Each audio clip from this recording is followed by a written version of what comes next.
Frank Judge knows that we were, you've been on the stand for a little while here, and we're testifying yesterday. So at this point, when we're watching the video, but we cut it off yesterday, we have now gone from search, correct? Yes, sir.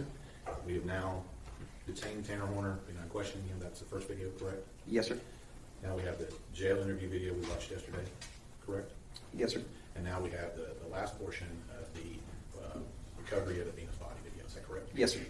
Now, just to make sure, when we get done with that little portion of it, do y'all go back to the jail and have further discussions at the jail? Yes, sir. At that point, after we leave the field, we come back to the Los County Sheriff's Office and we conduct another short interview at the Sheriff's Office interview room. All right. And so that we're clear, and I wanted to ask you something on this video. The second time that y'all went out there to the scene when it was dark, and Mr. Horner was walking you around the bamboo and telling you where he had put, or where he had supposedly put her body, what did we hear up above going at that time? That was DPS aircraft, a helicopter that I had initially requested. My instructions to them were to fly until fuel was low, refill, and keep flying until we found Athena. And so, going back to the end of this video before we started up again, by this point, how long have you been playing along with this zero charade? Objection, Your Honor, to that characterization. Second, rephrase your question. How long have you been playing along with Tanner's story about being zero? Going into approximately 6 hours at that point. All right. But now we've seen, you've recovered Athena's body, right? And we've seen that happen. Why continue to play into that? It's a matter of playing along with this game if it means getting Athena home. It's also a common practice in interview. If, as I'm assessing the interview, I know that if I don't play into this game, he could potentially shut down on me, and then the odds of recovering Athena, the window gets smaller. So I have to play into this game. I have to just take the lies he's given me. I have to continue that interview and maintain that rapport, because ultimately, at the end of the day, it's about finding Athena. So once you've found her, and we'll see that in this video here, is there an additional video after you go back to the jail and have that short conversation? Yes, sir. And when does that occur? That occurs on that same night. Are you talking about the additional video that's occurring there? Let me clarify. We have the short video you talked about when you get back from the jail in a second, correct? Yes, sir. Was there any additional interview of Tanner Horner after that final interview on the second?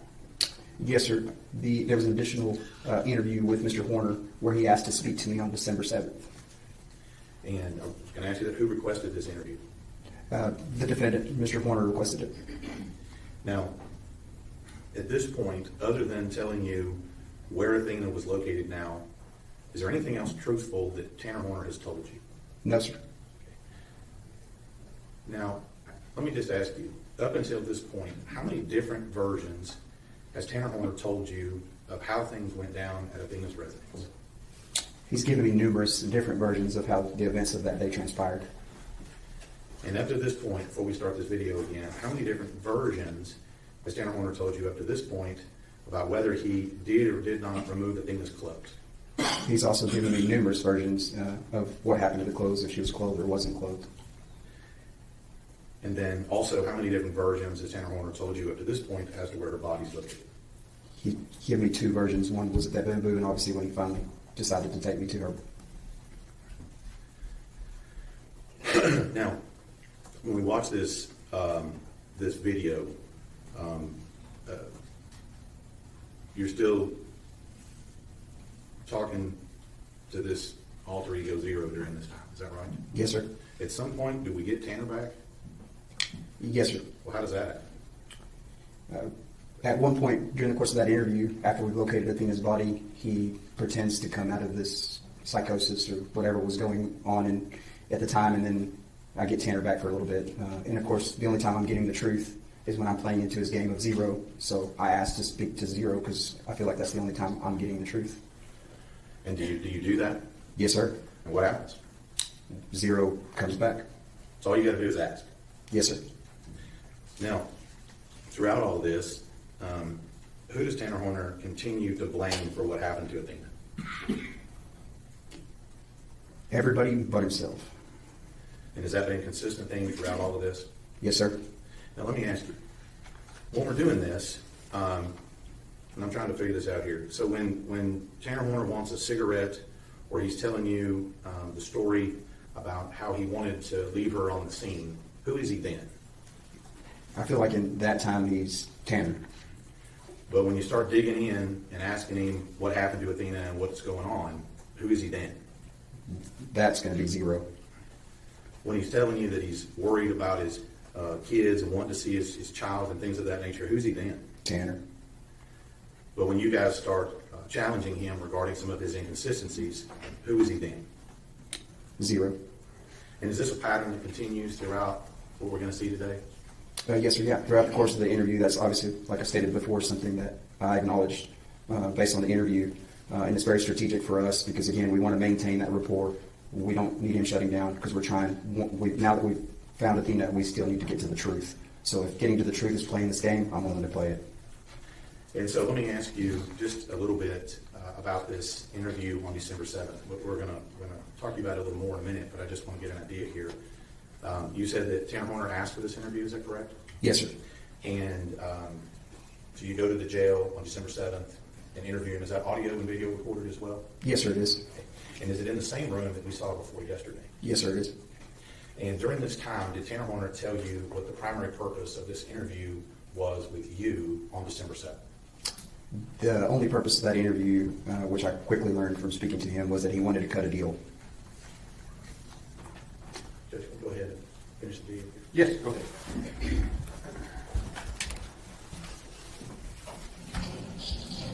Good with that?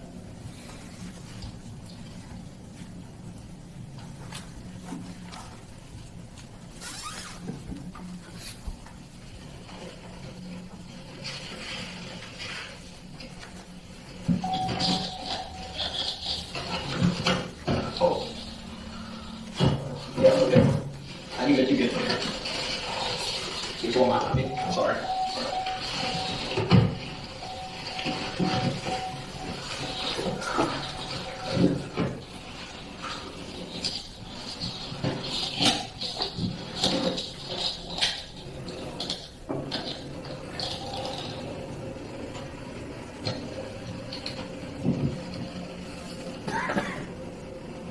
Zero.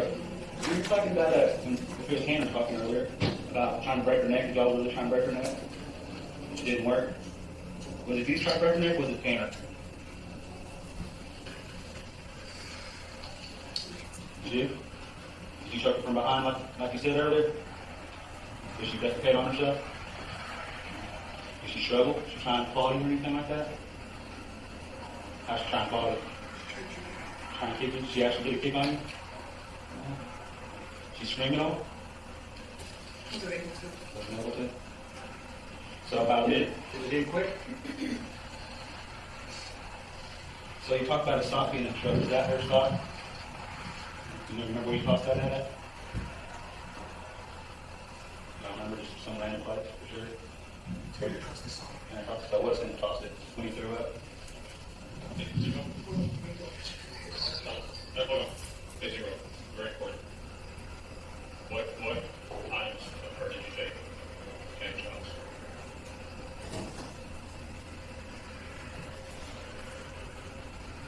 Did you take any of her clothes or anything to your house, to Tanner's house? You didn't take anything over there? She was wearing her clothes? You were throwing your clothes all over the highway? You think maybe Tanner took some home?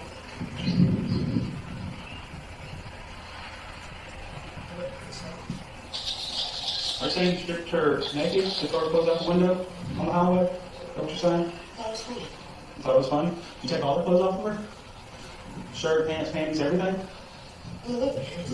Panties on? So did Tanner take any of the clothes home, you think? You don't think so? You think Tanner took anything home? I think Tanner had a statement to me earlier that he doesn't shit where he eats. Is that why? That was you? You don't shit where you eat? So you didn't take anything back to Tanner's house? Okay. So the only thing she was wearing when she went in the water was her panties? How long did you talk to you, Zero? The whole time? When did you take over?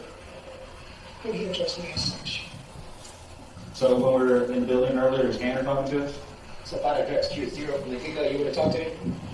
Oh, I totally respect that. I apologize for not referring to you as Zero sooner, but it clicked to me. Tanner, you've been talking. I need to talk to Zero. Thank you for talking to me. You asked to talk to me. You wrote on the board. You know, I remember acknowledging that. You were trying to get me to talk to you the entire time. I just wasn't seeing it until I was there on the side of the road. I saw it. I heard you calling my name. I just wasn't listening. Zero. Who's got one more question for you? So her black hats, little vents, if you're at the house. Okay. Yeah. You remember that?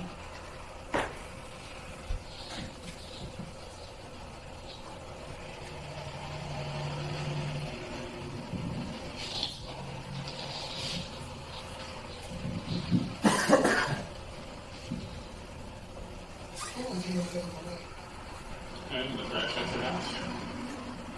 That's your house in the trash? Just in the trash. Just in the trash, okay. Okay, anything else there at the house? Check me. You're being truthful?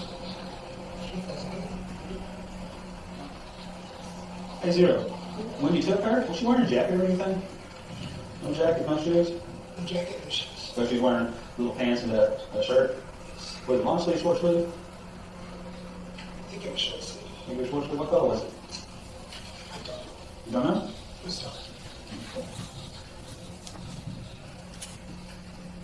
Did she tell you she didn't want to go with you?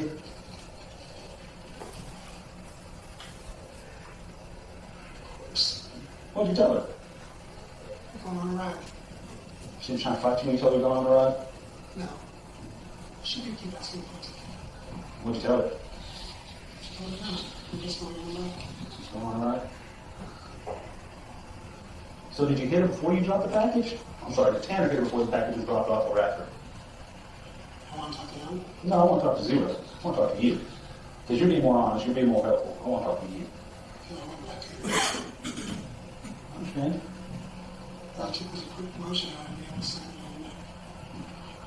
I don't want to do that. I mean, I don't want you to die. If he wants to die, I want him to die, but I want to live. So if he dies, you die. That's not helpful for you. You know what I mean? And you're being helpful to us right now. I really appreciate that. You said it was funny throwing her clothes out on the highway. Which highway did you throw them out on? Unfortunately. What you said before you got out of Wise County? Why'd you take the clothes out, Zero? It's funny. A form of humiliation? She was in the town. Did I punch her? Did she tell you she was going to tell? She did? When did she tell you she was going to tell? She said she was going to tell her At the house or after y'all left? at the house. At the house? I understand. I'd be a little upset too. Zero. Her boots and jacket were there. Going up into the jacket. Okay. Where did you show her? In the truck. Okay. And where were you parked at that time? Private road. The private road? And then, when were the clothes removed? Road. Okay. And then what? Drove off.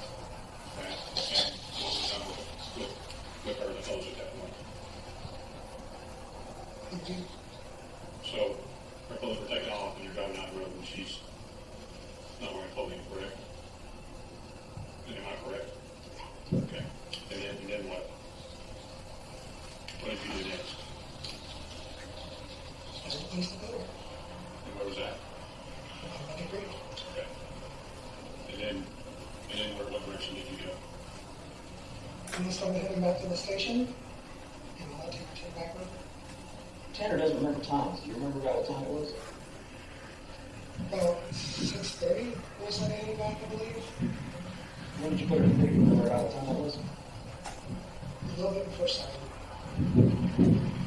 When did you turn your phone? When did you turn his phone on? When I let him take that over. Do you remember what time that was? Do you remember being back at FedEx, back at his work? No, I went to sleep. You went to sleep, so you don't remember. He went.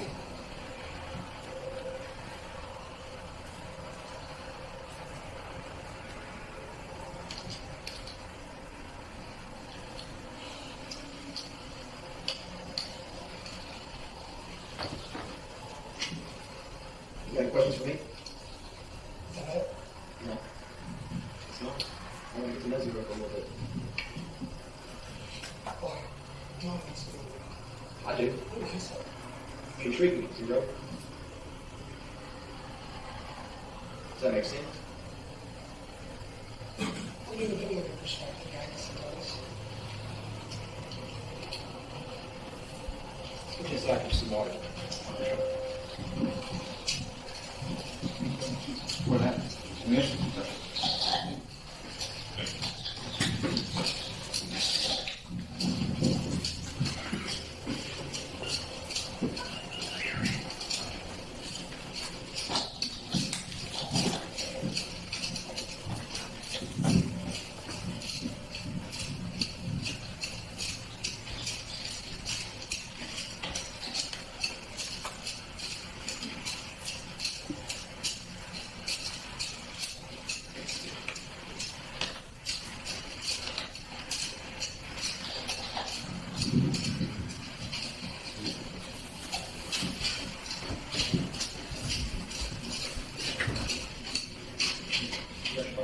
No, sir.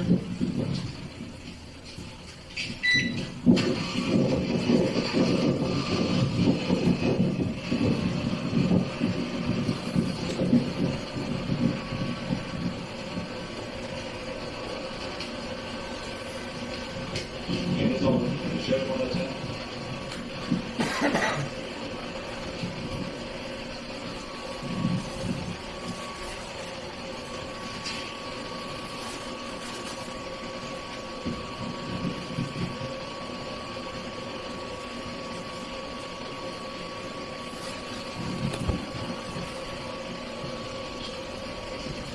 Tanner, wind up pants and sock out there in the back shed. Is there a gun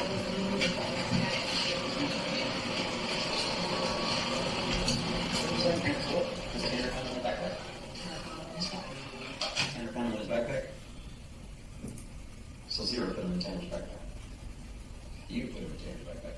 And that's how they got to the house.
We'll be back, okay?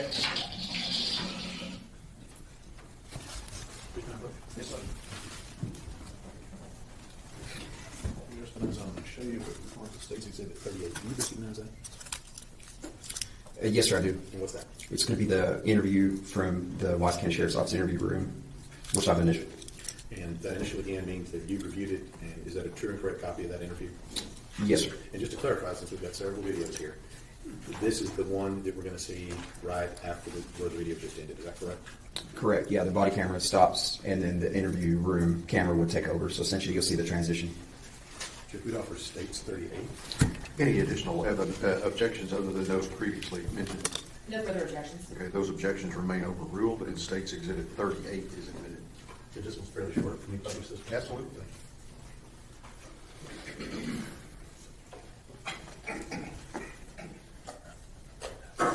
should have a look.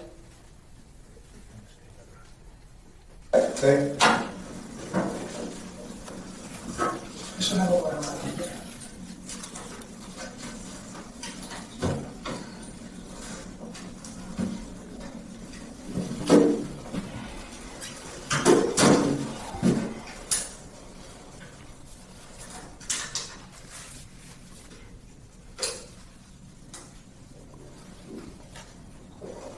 Where do you shower and go to the bathroom at in your house?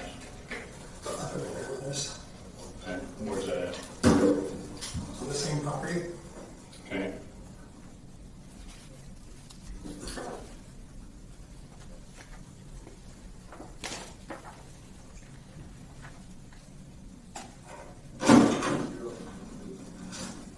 What about the bathroom?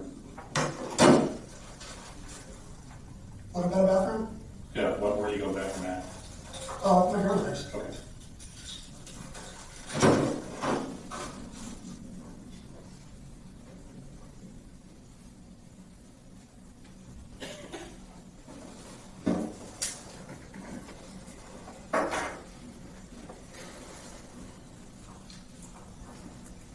So have you told us everything? What? Have you told us everything?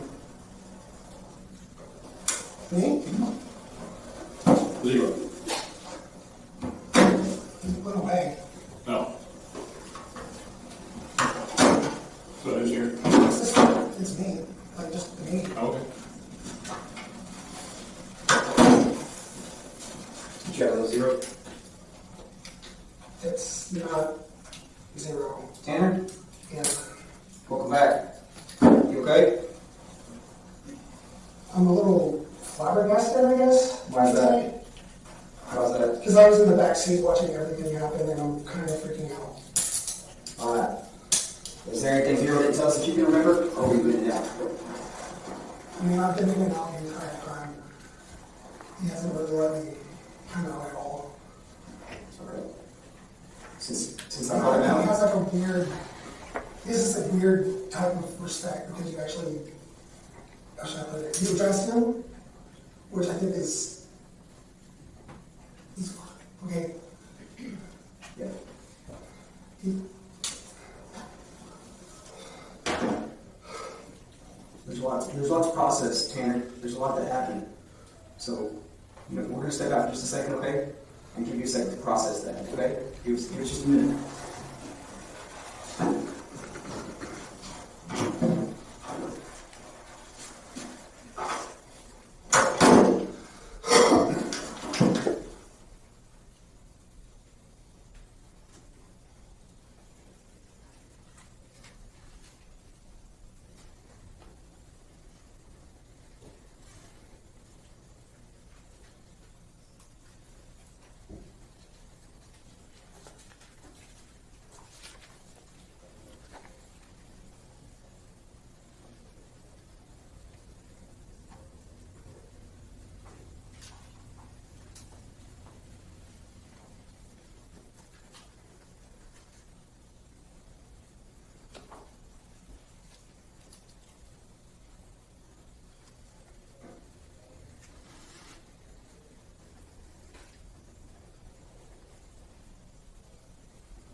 numbers?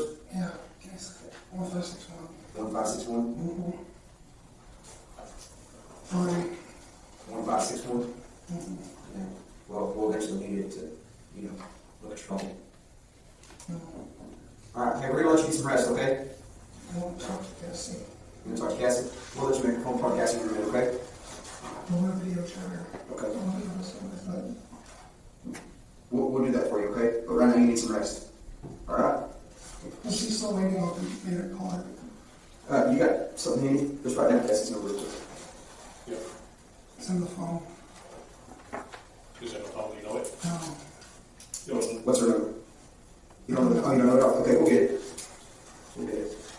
It'll be under my recent calls. It'll be under my name because I never sent a number.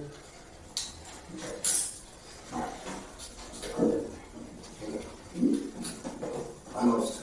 I used to be able to do that.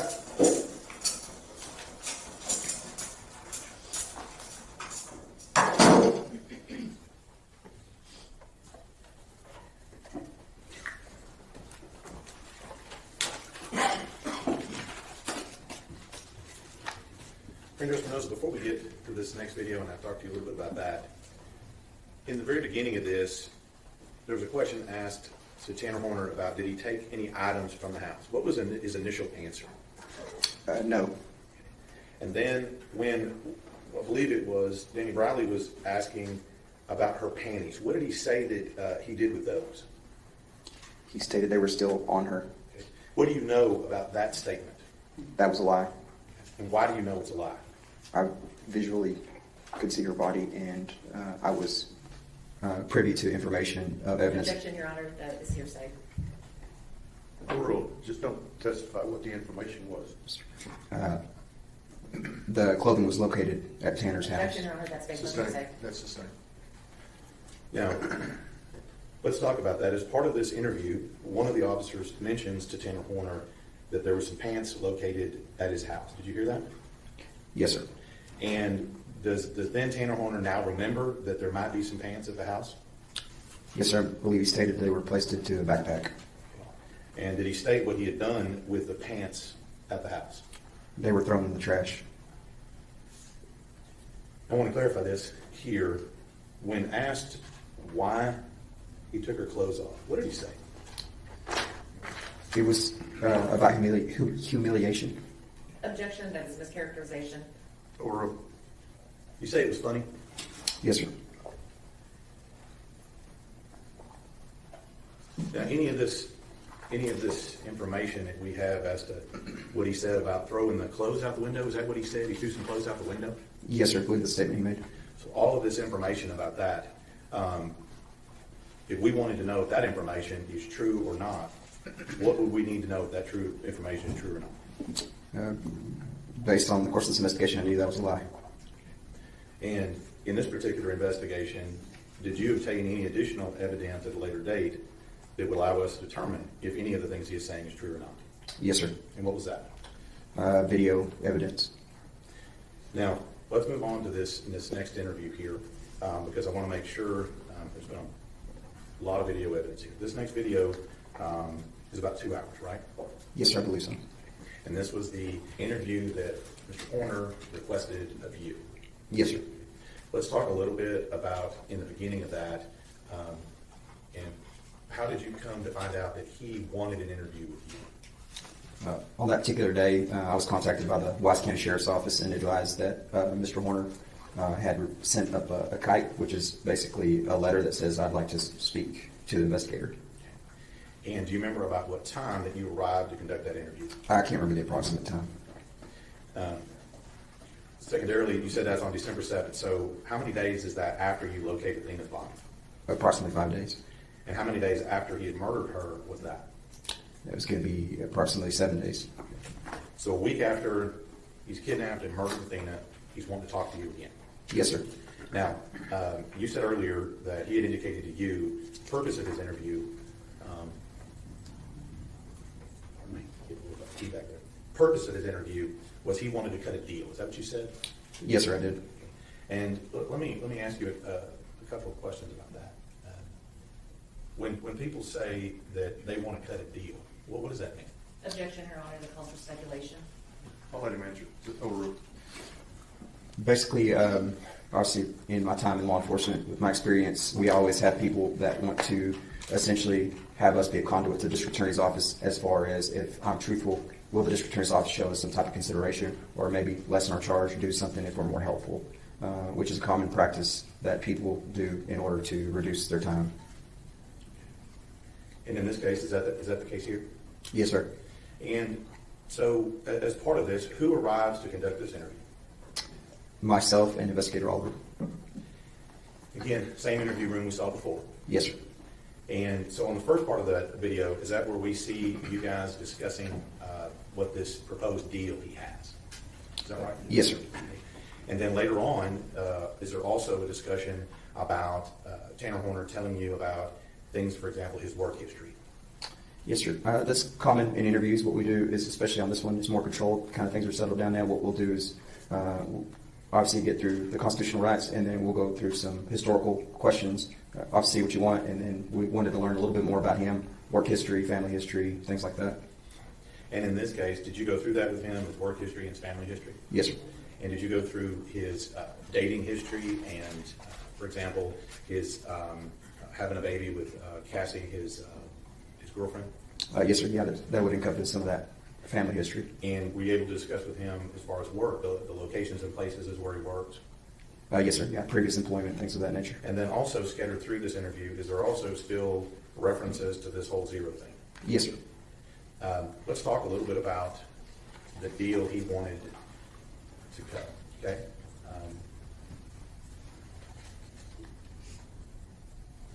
Prior to talking to him, did you advise him of his rights or have a discussion about his rights at that point? Yes, sir, we did. And he had asked for this interview, correct? Yes, sir.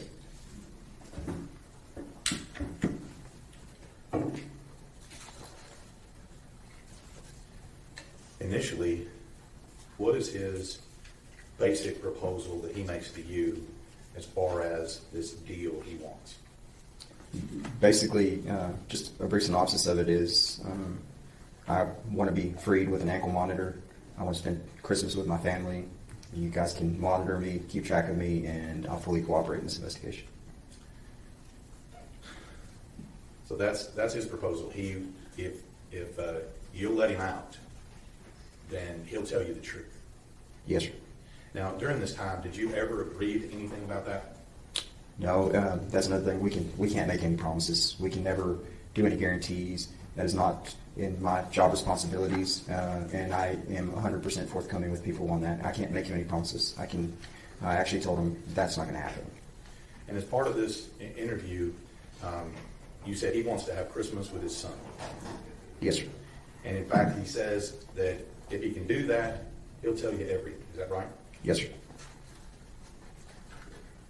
So he wants you to give him something for him to be truthful about what he did to Athena on November 30th. That's correct.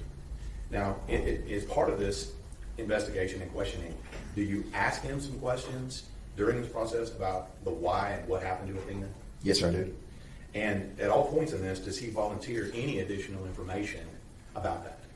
No, sir. Usually when we start talking, he diverts back to this deal, refers back to it, and then it's more me essentially trying to pry information out of him. Just, hey, be honest with me, talk to me, tell me about this. And so does this process of you trying to question him and then him wanting you to give him something to tell the truth, does that repeat several times? Yes, sir. Yeah, throughout the course of the interview, you could kind of see how that plays out. And that's in the first part of the interview, correct? Yes, sir. The middle part of the interview is what you're talking about when we discuss all of the history.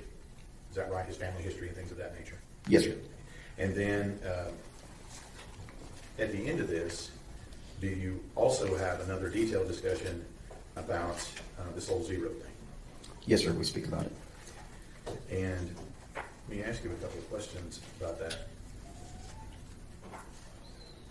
At any point during all of this, does Tanner Horner ever take responsibility for what he does, what he did? No, sir. And during all of this, do you ask him questions about whether he feels remorseful or not? I do. And at any point, does he directly express remorse for what he's done? No, sir. Does he ever say that he's sorry for what he did? Not that I can recall. Did he ever ask to apologize to Athena's family? I believe I asked him if he wanted to say anything to the family. And what was his answer? He just said he wanted to give him a hug, I believe was the response I got. Judge Brown? Yes, sir. And just as I'm A little out of order on the numbers here. I'm going to show you State's Exhibit 275. Same questions as before. Do you know what that is, and how do you know what that is? It's going to be the reinitiated interview, and it's going to have my initials on it with a date stamp of December 7th. Indicating you reviewed this? Yes, sir. Okay. And is this a true and correct copy of the interview that you did on December 7th with Tanner Warner? Yes, sir. I believe this one may have a redaction that was requested by the defense Okay. based on my review. All right. That's included here? Yes, sir. Judge, we would offer State's Exhibit 275. Any further objections other than those previously? No additional objections, Your Honor. Okay, those objections remain overruled, and State's Exhibit 275 is admitted.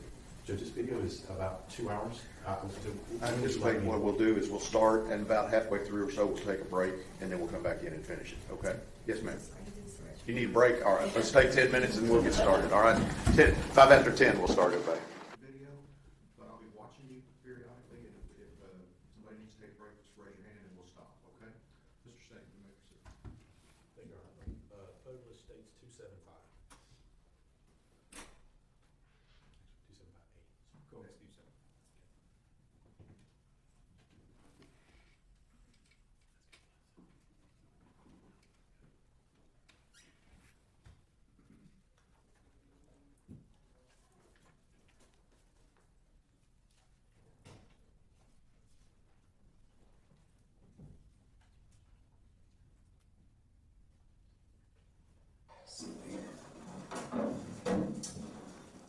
Those off here real quick, and then we have other some formalities, okay? So did you get the big deal yesterday or what? Okay, it's, before we take off into anything, I have to obviously have constitutional arrests, and you have been appointed attorney, so we're going to go through some of that things. First and foremost, the reason we're here is because you requested to speak to us, is that correct? Okay, who did you ask to speak to us? The guard. The guard, do you remember the guard's name? I can tell what it was. Okay, so. Okay, so you know Jailer, do you remember what time it was? I don't have a clock to look at it. Okay, that's understandable. So it says 9/11, around 9 o'clock p.m. last night, you requested to speak to an investigator in reference to your case, and let me make it very your rights again, okay, you have constitutional rights regardless of the fact that you have to speak to us. Yeah, absolutely, that's really. So you have the right to raise life and make a statement against your trial. In oral written statement against you in court, you have the right to have a lawyer present to advise you prior to your question to any police officer. If you can't afford an attorney, you want to be appointed to advise you prior to your question, you have the right to terminate this interview anytime. You understand your rights? Yes, sir. Do you know who your attorney is? I can't remember the name. Okay, but you do have an attorney, and you have consulted with him, and have asked him to speak to us, correct? Yes. Okay. All right, and you do understand your rights and you waive those rights, correct? I mean, I understand the rights. Okay. Okay. You understand your rights and you know you have rights to counsel that you have rights to this interview anytime, right? Okay. Sir, I'm so sorry. It's okay. I'm here for you. Sorry, I've had a lot of female jailers. Okay, so name they work. Tanner Warner, obviously. Okay, perfect. All right, Tanner, so obviously you've got some questions for us, right? What's going on today? You know, I've been thinking about this for literally hours and I don't know. Yeah. Give me a second. Yeah. I think what you didn't ask here for a few days. Are you sure? Yeah, I'm absolutely sure. It's here. Yeah, it's gonna help you relax. I mean, maybe, I guess. It just felt weird doing it inside. It's okay. I've done it numerous times. This is my home, so. Is that gonna help you relax? Okay. So what did you think about 3 hours? Use that water bottle smash straight and use this one to drink. No, you want to drink it. Leave a little bit in there. What do you think about trash? So I imagine you have basically a list of bullet points that you want to know from me, correct? Yeah, absolutely. There's only one thing in this world that I want. What's that? I don't want a month. If you can't do that, I understand. You don't want what? I want a month. A month of what? Even if you have to put ankle monitors on GPS monitors, check out with you. Like, if you give me a month with my family so I can have Christmas with my son, Yeah, I'll tell you everything. I'll be completely honest with you, Tanner. If that's beyond your power, I understand. Yeah, no, it's something that I can't even easily think that's possible, but I don't know that for sure, because I'm not the prosecutor, I'm not, you know, the courts, I don't know that. So, it's above my head, it's a question I'd have to ask, you know. Like, I'd be willing, like, even if y'all set up cameras outside the house, like, You know what, Tanner, give me some good faith. You know, we talked a bunch that night, you were completely honest with me. Completely honest with me. I mean, and I think that goes to trust, because there's a two-way road. I think you trusted me, and I trusted you to do the right thing, and tell me the truth. And you did. Literally, I'll tell you right now that it's okay. Don't worry about that. That's not it. Don't worry about it. so, We'll have somebody clean up with that. Listen to me. Small details, right? Remember I kept telling you that night, it's, you know, a small piece of a bigger picture, right? So you told me the truth, and you walked in, and obviously, you know, in today's modern world and with our capabilities, we can make a lot of things, we can corroborate a lot of things, right? We can put all the pieces together and see if you're telling us the truth, and you are telling us the truth. We've literally, I mean, we've got everything nailed down, even if you go into the store and get the cleaning materials, all that. We know all those things, right? So a lot of the what has been answered. I think I told you that from the beginning, right? What happened has been answered. What path you took has been answered. Where you put her has been answered, right? That's the biggest thing for me. I think I told you from day one. It's like, just let me bring her home, right? I think that was the statement I made to you, and that was my solo intent. I just want to bring her home, and we got her home now. But a lot of the why this happened hasn't been answered. And I know that you want some good faith and some things that are beyond my power to do. But I think you got to give me some more good faith on why this happened. Why did this happen? well, the thing is, I'm willing to tell everything. Like, even if you have to make a list, I'll make video entries of every detail of everything. If you can somehow give me a month just to be with my family, that one last month, if you can talk to somebody, anything, that's all I want. I just want to be able to have one Christmas. I can't promise you I know anything. you can't promise. I can't tell you that that's even possible, nor am I going to begin to give you any false illusions. Because I think from day one you asked, how many questions did you ask me there on the side of the road, and I answered you truthfully. I didn't count. But how many times? You asked me several questions. Did I avoid your questions? No, sir. I answered you directly, correct? I appreciate you. Yeah, and I was truthful with you. about this. What was a two-way road, Tanner? That two-way road means that what I expect of you, you should expect of me also. So I'm not going That's to... why I'm not like upset that you're telling me that it might not be possible. Yeah. If there's like a sliver, Yeah, I'll tell you where we're at right now is you got to give me some good faith and answer that question for me. You got to answer me the why, right? Because that's what's weighing on me, is why this happened. We don't have to get back into the details if you don't want to right now, but that's the big question I have, why this happened.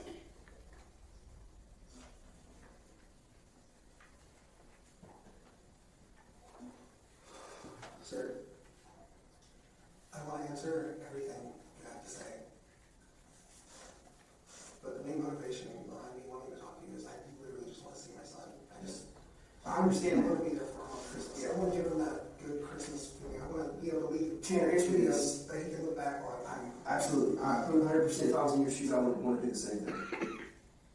But you got to answer me something. You got to give me some good faith, right? Are you willing to do that for me? No, hang on. Listen to what I'm fixing to ask. I ain't asking what I'm fixing to ask. I'm just asking, are you willing to do that for me? It's the only thing I want. And that'll give me anything you want. Did you know what you did was wrong? Of course. Now, I haven't been on my medicine in 5 days. It's starting to wear off. I've actually been crying. You know what that's like? Not being able to cry for months and months and months. Tanner, are you remorseful for what you did? Obviously, you're telling me you're crying, but I mean, I'm a father. I took a fucking...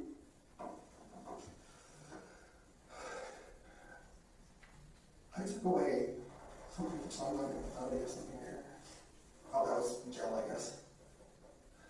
All I want is just to spend one last Christmas with my son, and I'll tell you everything. Like, while I'm... Tanner, you got distracted. You didn't answer my question. I said, are you remorseful for what you did? I'm a father.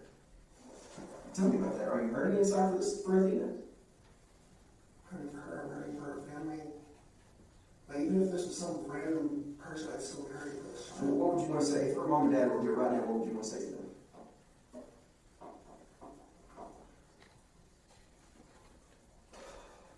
I thought the little list would get through our questions, by the way. What's that? Is there a sliver of a chance? Hang on, Tanner. I told you that. One, I'm not going to promise you anything. That's way above my head. And I'm going to shoot you straight just like I want you to shoot straight. I don't think there's that possibility. Now, is there a possibility for you to receive equipment I believe so. I believe that may be a possibility. Obviously, you're going to need to talk to your family. There'll be a time and place for that. I mean, I have a lot of right things wrong with my own family. Like, you've probably seen what that backyard looks like. My grandmother would tell me she needs that cleaned up for over a decade, and if I'm on like house arrest, something like that, I'd be able to right those wrongs. If I was on house arrest, I'd be able to actually, so my kids might son at Christmas. I'd be able to, you know what I mean? Tanner, where'd you come up with this idea? Is this your idea, or just something you saw someone else, or somebody's idea? Pray about it. Pray about it. God speak to you? And he said this is what you should ask for? So, Tanner, let me ask you something. I would answer your question just now. You said I danced around it, but I didn't dance around it. My question was that I told you that, one, I didn't know if this was possible, and two, it was way above my head. And I'm not going to sit here and give you false hope, right? Because you and I started from day one on shooting each other straight. That was our relationship from the minute we met. And I'm not going to begin to start jacking that up right now and not shoot you straight. So I answered your question. The only question I have is, and you got to help me out here. You said you were a parent, right? As a parent, my question to you was, if Athena's parents here were here, put yourself in their shoes for a minute, what would you say to them? I don't know what I would say. I mean, would you apologize to them? Would you explain why you did this? Or I don't know what I would say. I would be speechless. What would you want somebody to say to you if somebody took somebody from you?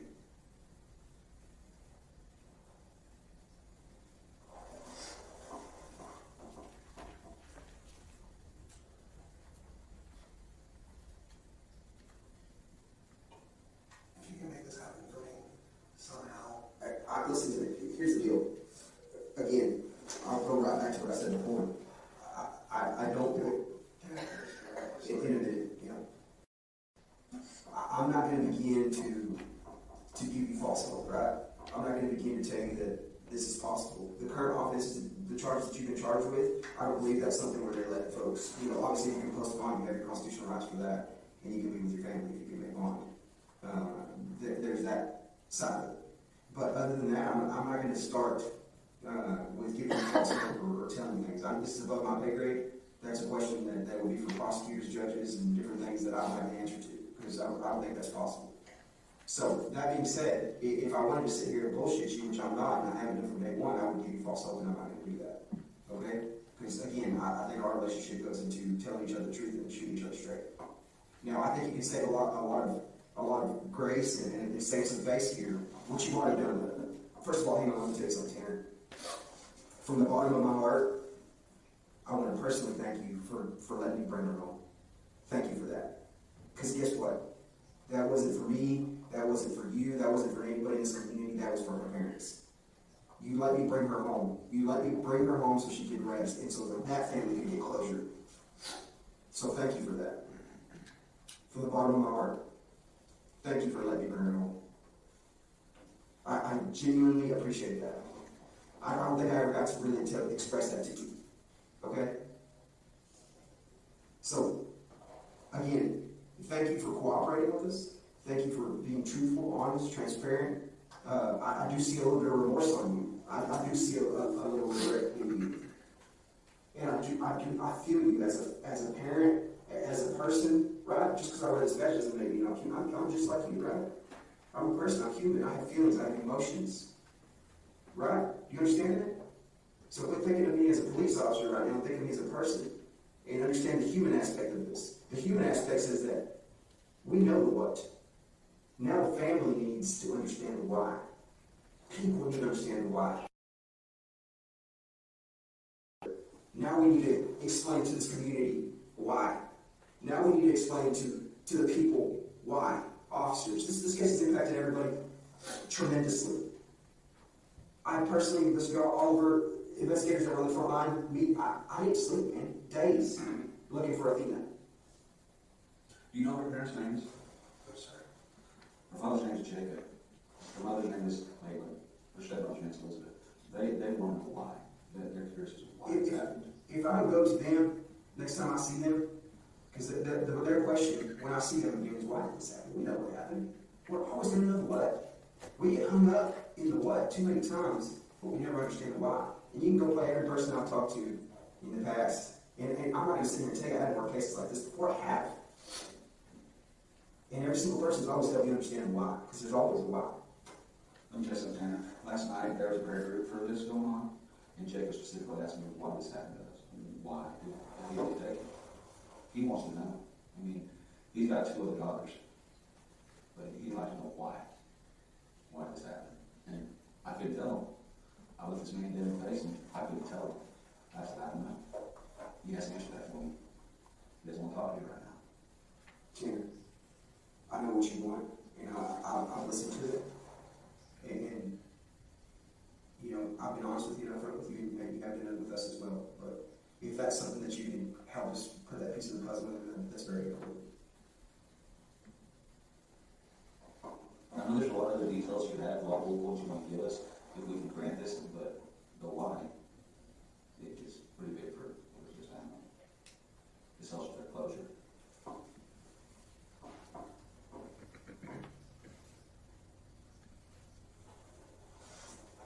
Would you be able to talk to a judge? Yeah, you know what I'll do is I'll convey what you've told me here today. I'll convey what you told me here today. I'll convey to the judge and to the prosecutors, and I'll convey to the department heads what your request is, right? And I'll also convey to them that I've told you this isn't something that I believe is feasible. Because again, I'm not going to sit here and bullshit you. I'm not going to sit here and give you false hope. But if you want me to relay something, I will. But I think as good faith, I think answering why is crucial. I guess I would come after I got the light. Yeah, and it's fine. Yeah, I want you to understand, it's not crucial about the case, that's not what he's talking about. It's crucial to the family. This is not about prosecution, not about putting you on trial. The why is crucial to the family. We need to let me help you understand this again and walk you through. So what happened is done. We know what happened. You were helpful in what happened. You literally walked me step through step on when you took Athena, when you killed Athena, and where you put Athena, and what you did after you killed Athena. That's what happened. What you did after, up until the day you came here. We know what happened because of you. Because of your cooperation and your assistance and your willingness to let me bring her home. That is what happened. And those answers have been answered. So that's what I want to help you understand. Would you agree with me on that? Yeah, I mean, I understand what you're saying. But can I speak for a minute? No.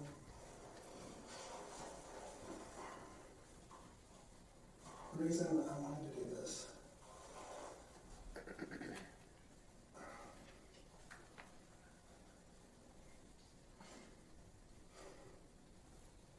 I just want to spend that one last Christmas. I have videos of Christmas morning and waking up, going to go see, I go under the tree, see his presents. You would take the entire thing and have them be able to look back on that. This isn't even really about me at this point. It's about that little boy. I want this because I want to be able to, for him to have something to look back on. The reason I wanted to trade this is because if somehow by some million-and-one shot they were able to put me on the monitor, put cameras around the house, everything. If y'all were able to do that, I would go to a contest. All I want is that 1 month time. Hell, not even a month, technically, just end of the year, you know what I mean? That 1 month time, that one last crucial time for my son. I would give up everything. I would say, just throw me in a jail cell forever. I don't care. I would give up everything. I'd give up all my defenses. I'd give up everything. Plead no contest. Give you the information that you want, everything. That's what I want you to convey to the judge. I'll convey that to the prosecutor, to this return of this county. I'll convey that to him for you. But again, I tell you this, that is not like what you're requesting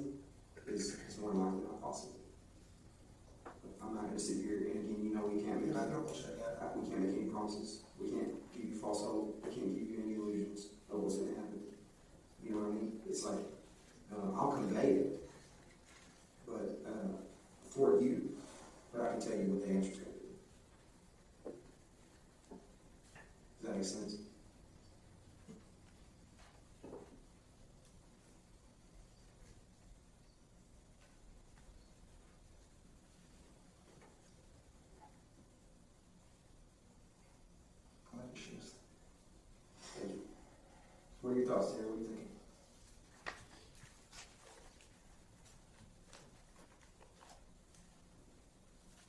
I guess I'll just wait on a response at this point. What do you want to say to this community? What do you want to say to the family? Is there anything you want to put out there to do? No one deserved any of this. Have you spoken to your family? My mom and my grandmother are currently coming today. To see, you know what time to be here? Pretty soon from what I'm guessing. Okay. Is this y'all's water? No, that's yours. Everything we got is for you.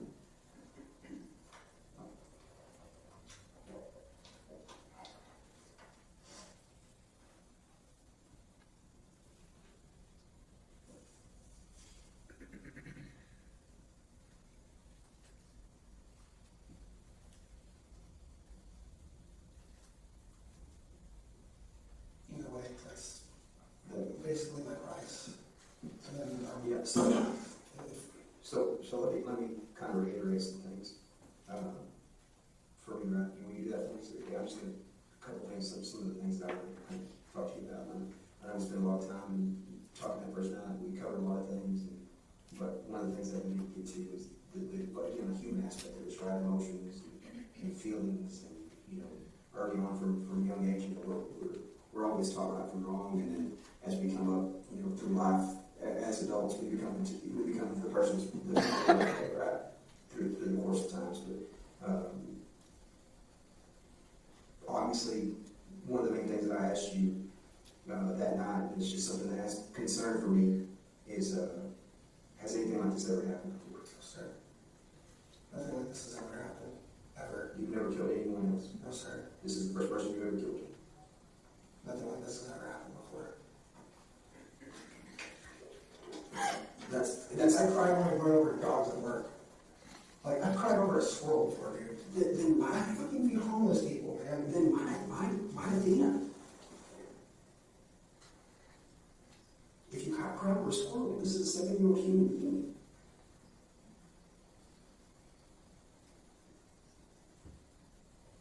It wasn't me. Now that I haven't been on that medication, I haven't heard from zero in like 2 days.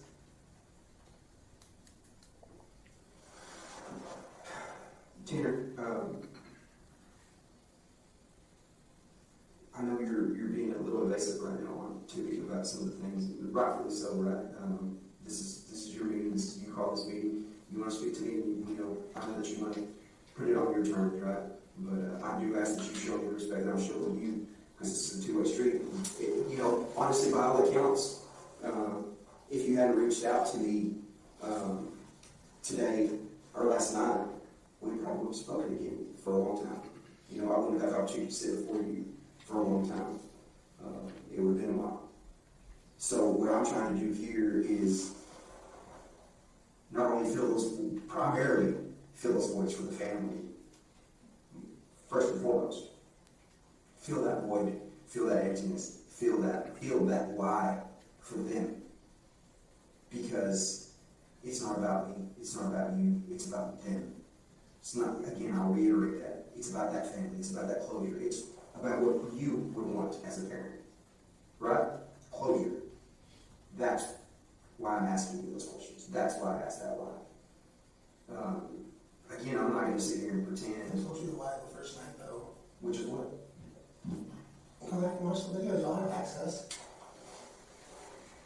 I told you why it happened. So the whole reason we took her is because you bumped her with the truck. And I'm down with the truck. And then it just spiraled out of control from there. I sat on my hands at that point. So if you had never bumped her with that truck, this would have never happened. Nothing would have happened. I'd be at work right now.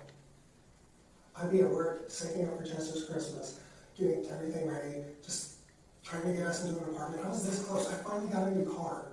Okay, I was having to drive the freaking work trucks home for like a month because I didn't have a car. Because my car broke down several months ago, then Cassie's broke down. Like, life was getting really bad. The stress was getting too much. I'm not a bad person. I'm not a bad person. I've never been a bad person. Would you say for the majority of your life you've done the right thing? I've always done the right thing.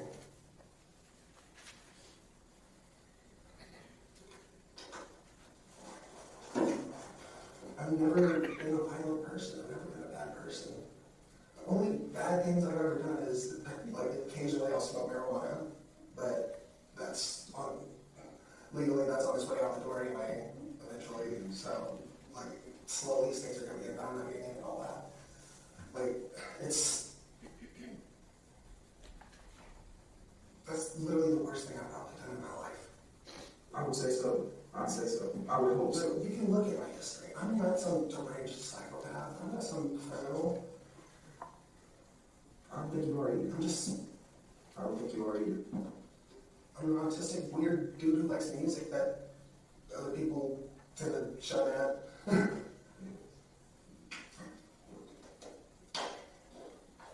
Well, Musician. I was in a Christian punk band at one point.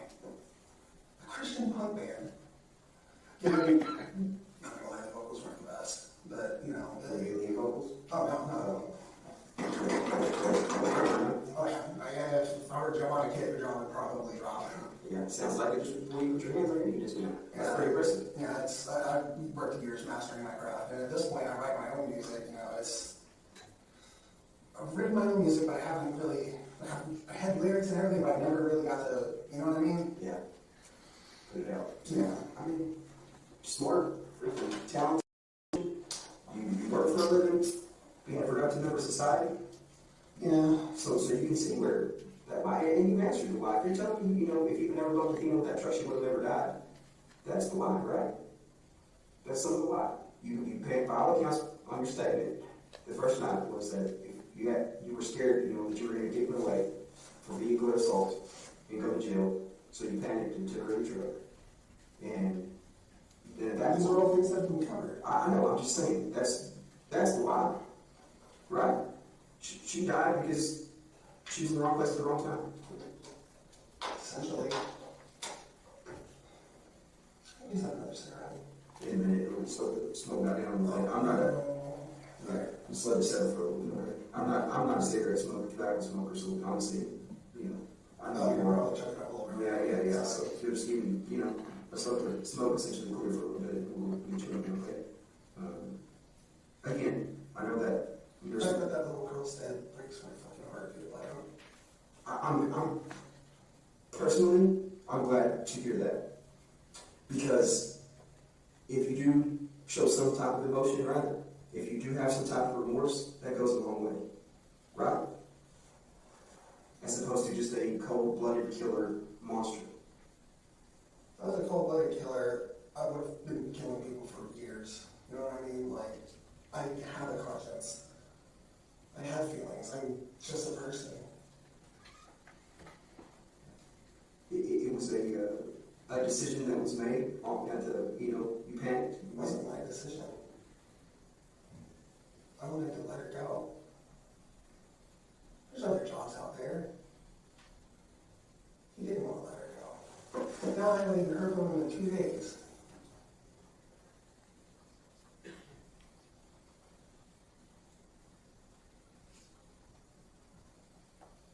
Zero. No. What are you doing your eyes up?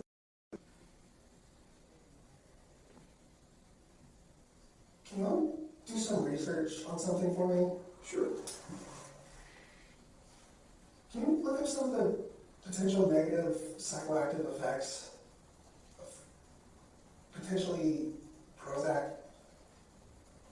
Let's talk about that real quick. What medications are you on? I know you told me that first night. Yeah, I'm on Prozac, Strattera, and... Hang on. Strattera? Yeah. Spell that. It's alright.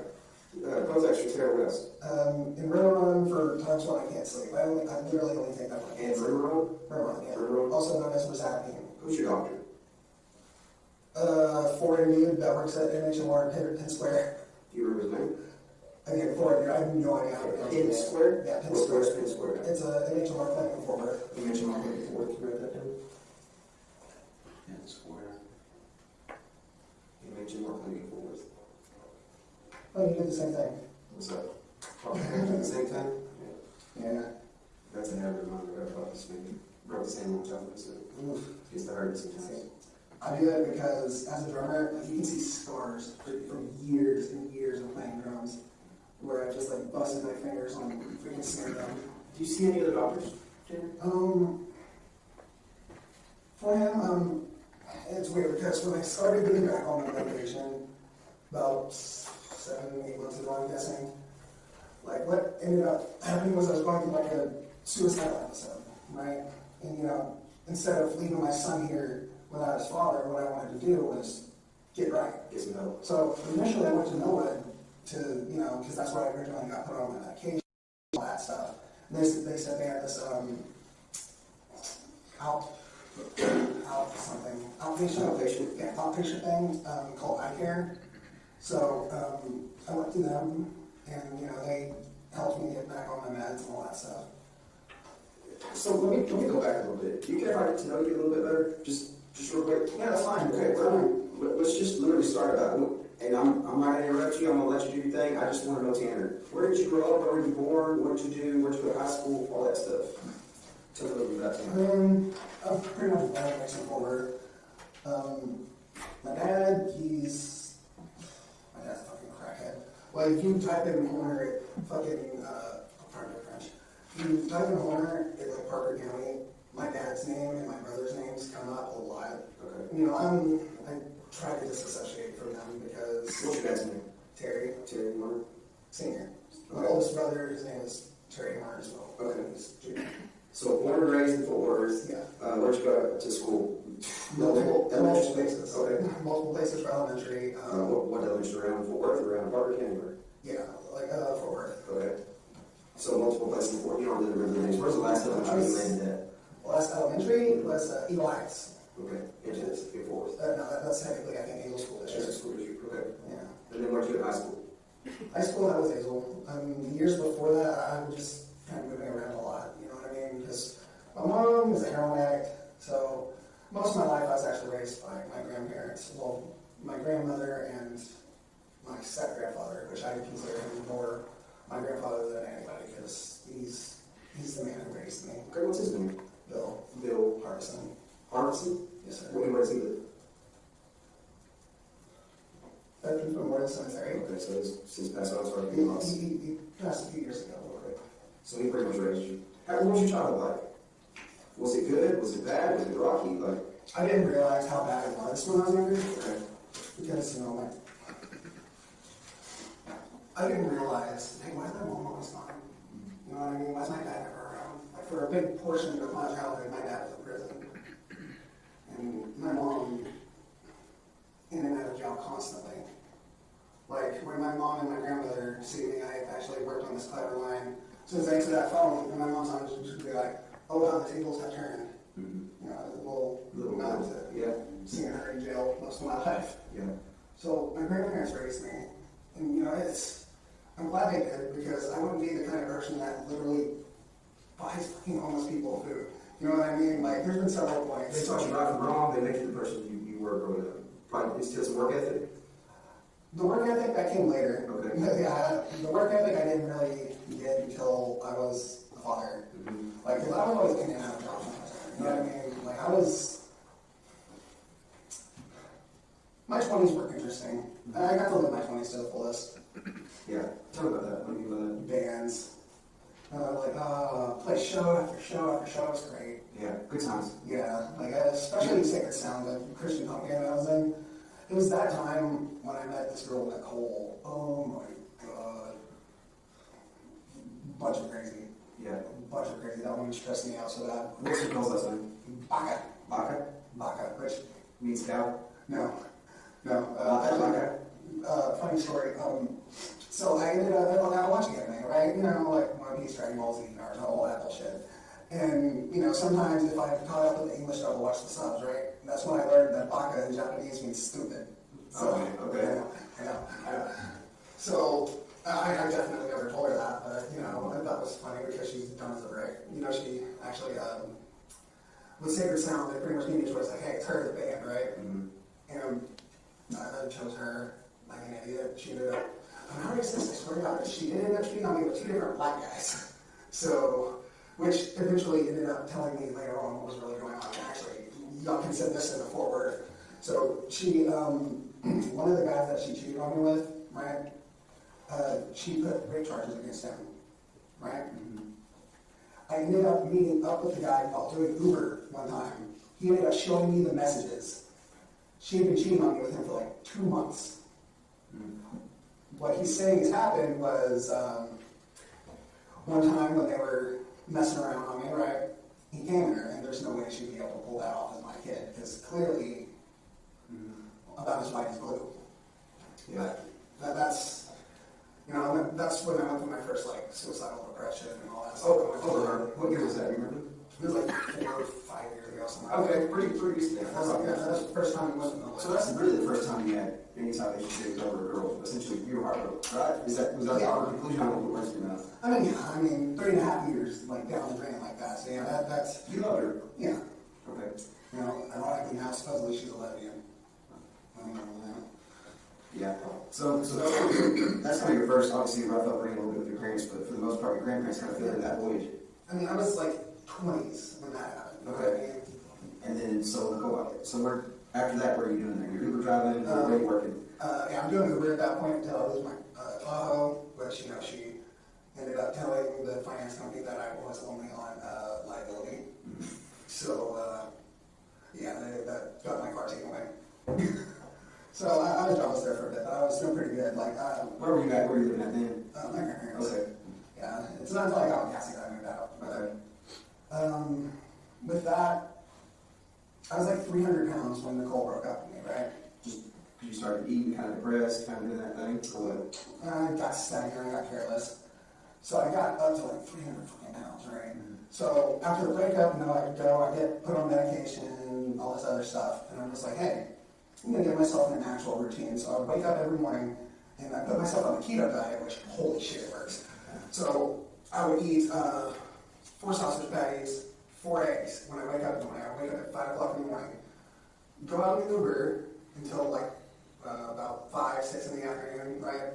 Then I'd go to the gym, run for I would listen to an entire like music album, and I'd run that entire time. That was my routine for like 3 months. I got down to like 215. Keto literally sheds off your fucking body fat. It's insane. Yeah. So I'm doing good, you know. Ended up actually going out and socializing a lot more because, you know, I've always been an introvert, you know, all that stuff. I'd rather sit at home, like, watch anime, play my guitar, do all that crap, right? But something told me, you know what, I actually need to go out and be social. So on Friday nights and Saturday nights, what I would do is I would go out to the bar, and that's where I met, you know, some friends, you know. Karen and Stacy. Stacy's actually a dude. I think his actual name was Randy or some shit, but, you know, he likes to go by Stacy for some reason. So I remember his last name. No. Yeah.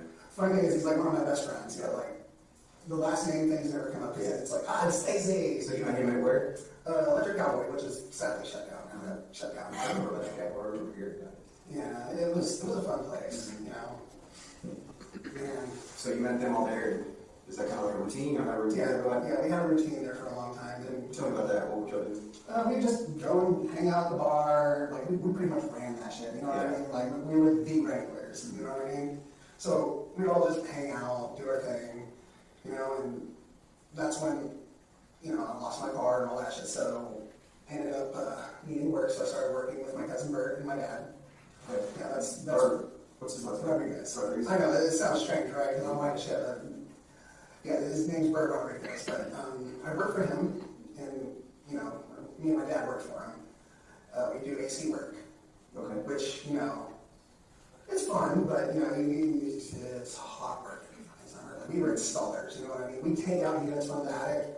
Oh yeah, no, that's hard work. I've seen it. I've got some buddies that own a company that do that. And man, they're constantly just sweating their butts off. Yeah, this one time, the fucking unit fell out of the ceiling, right? I caught it. Yeah, those things were like 200 pounds. I decided to raise my knees, and I caught that shit. I was like, oh, God. Hurt my knee like a motherfucker, more than my back. But that's because I actually braced correctly for doing it. But, so after that, I started going more to guitars and Cadillacs, because that's where my cousin wanted to go instead. Because it was just like, oh, fuck Electric Cowboy. There was no chicks there, blah, blah, blah, that whole thing. You know, like, he was just getting over a separation, which, you know, that always sucks, you know. So he starts going through like a midlife crisis. You know, he gets like a freaking not dirt bike, but he gets a motorcycle like a Yamaha. Yeah. You know, like he's early 40s at this point. You know, and he's sitting around like he's 20-something. Kind of cool. Midlife, you kind of going Yeah, on. So definitely midlife crisis. But, you know, I helped him through that because, you know, he's my cousin. I love the shit out of him.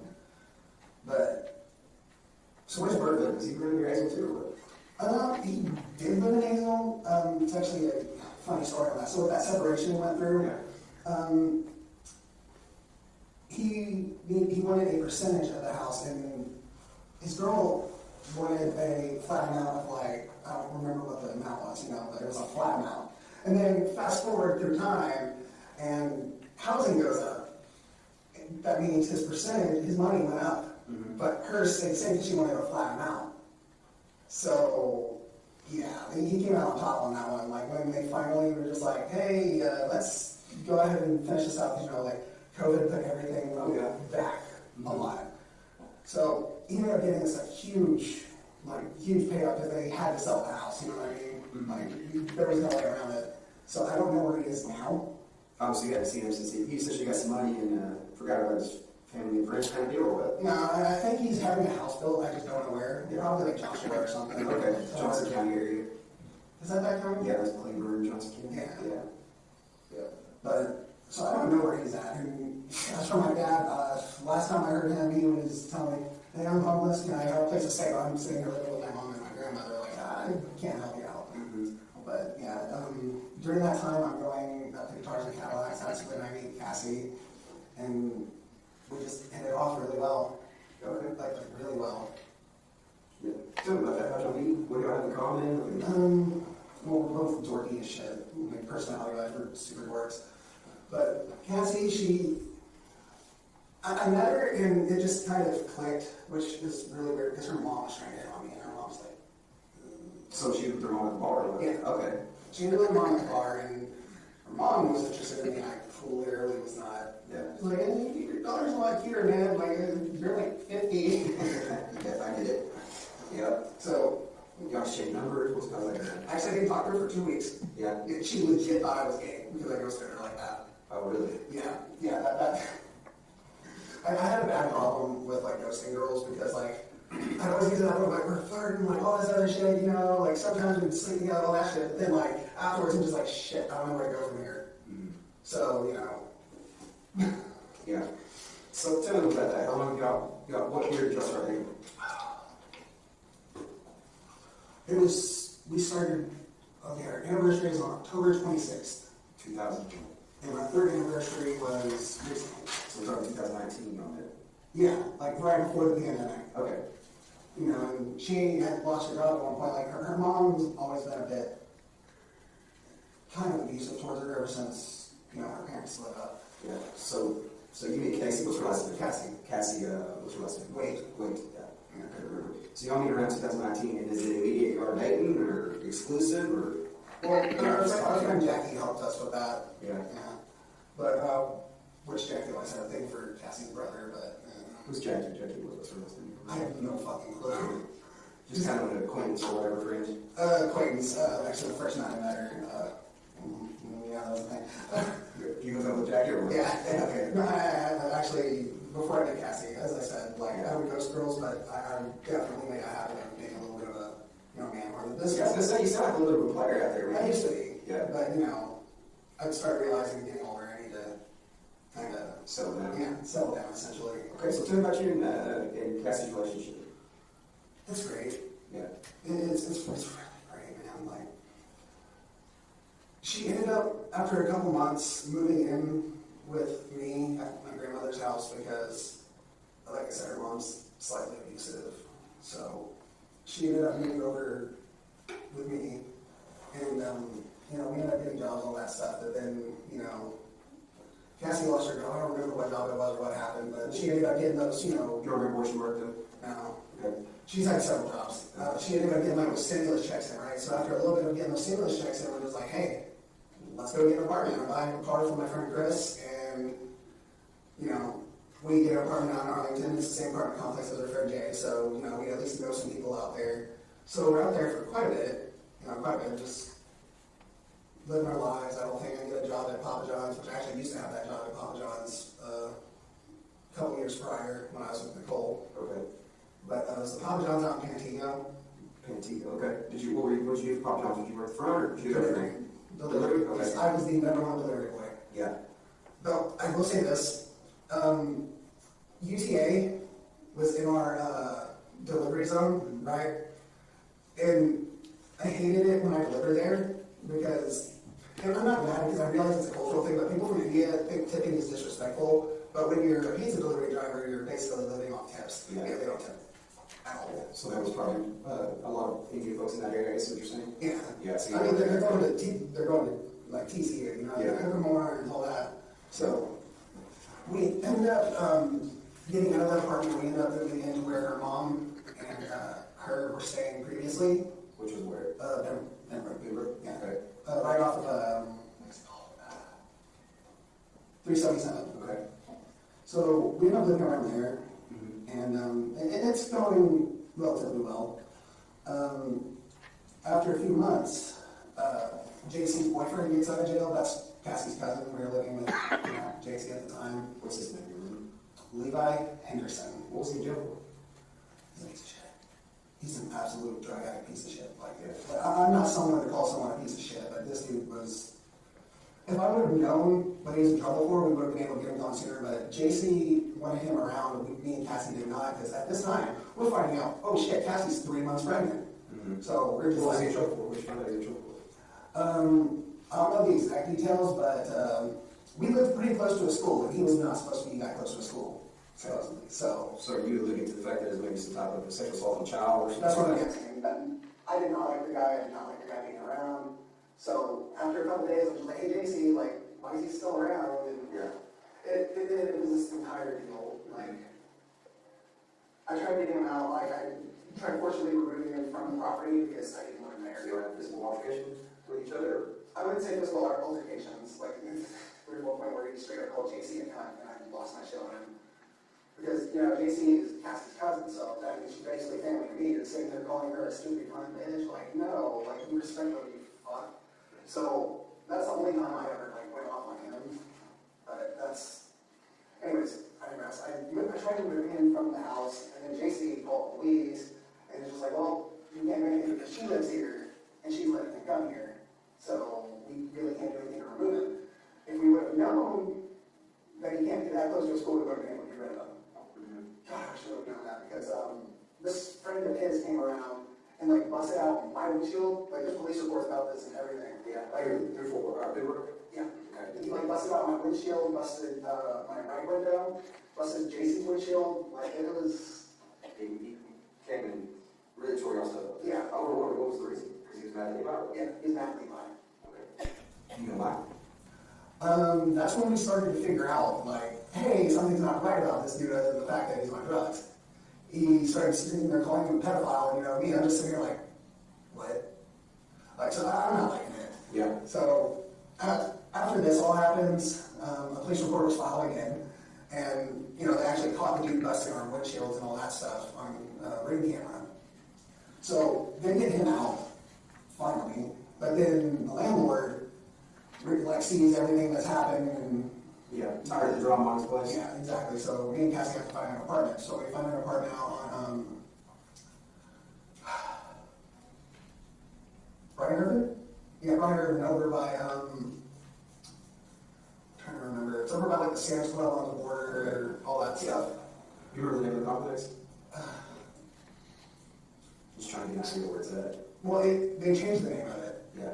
Like they got bought out by another company. Like we were doing the Texas Rent Relief thing, and Yeah. like by the time the Texas Rent Relief check came in, they changed companies. Like you know they got bought out and all that stuff, so they had to send another check.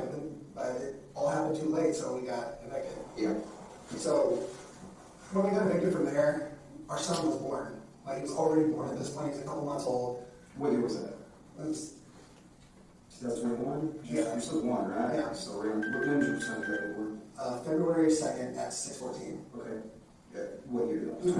I didn't mean February. I meant July. July? Yes, sir. July 2nd, 2021.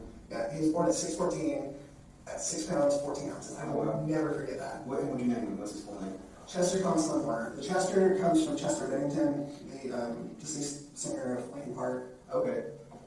And then what about his middle name? The Thomas comes from her her brother. The land comes from both her grandfather And you, yeah, and me. okay. But someone's got some meaning behind his, Yeah. got some soul behind his names, huh? Yeah. Yeah. His,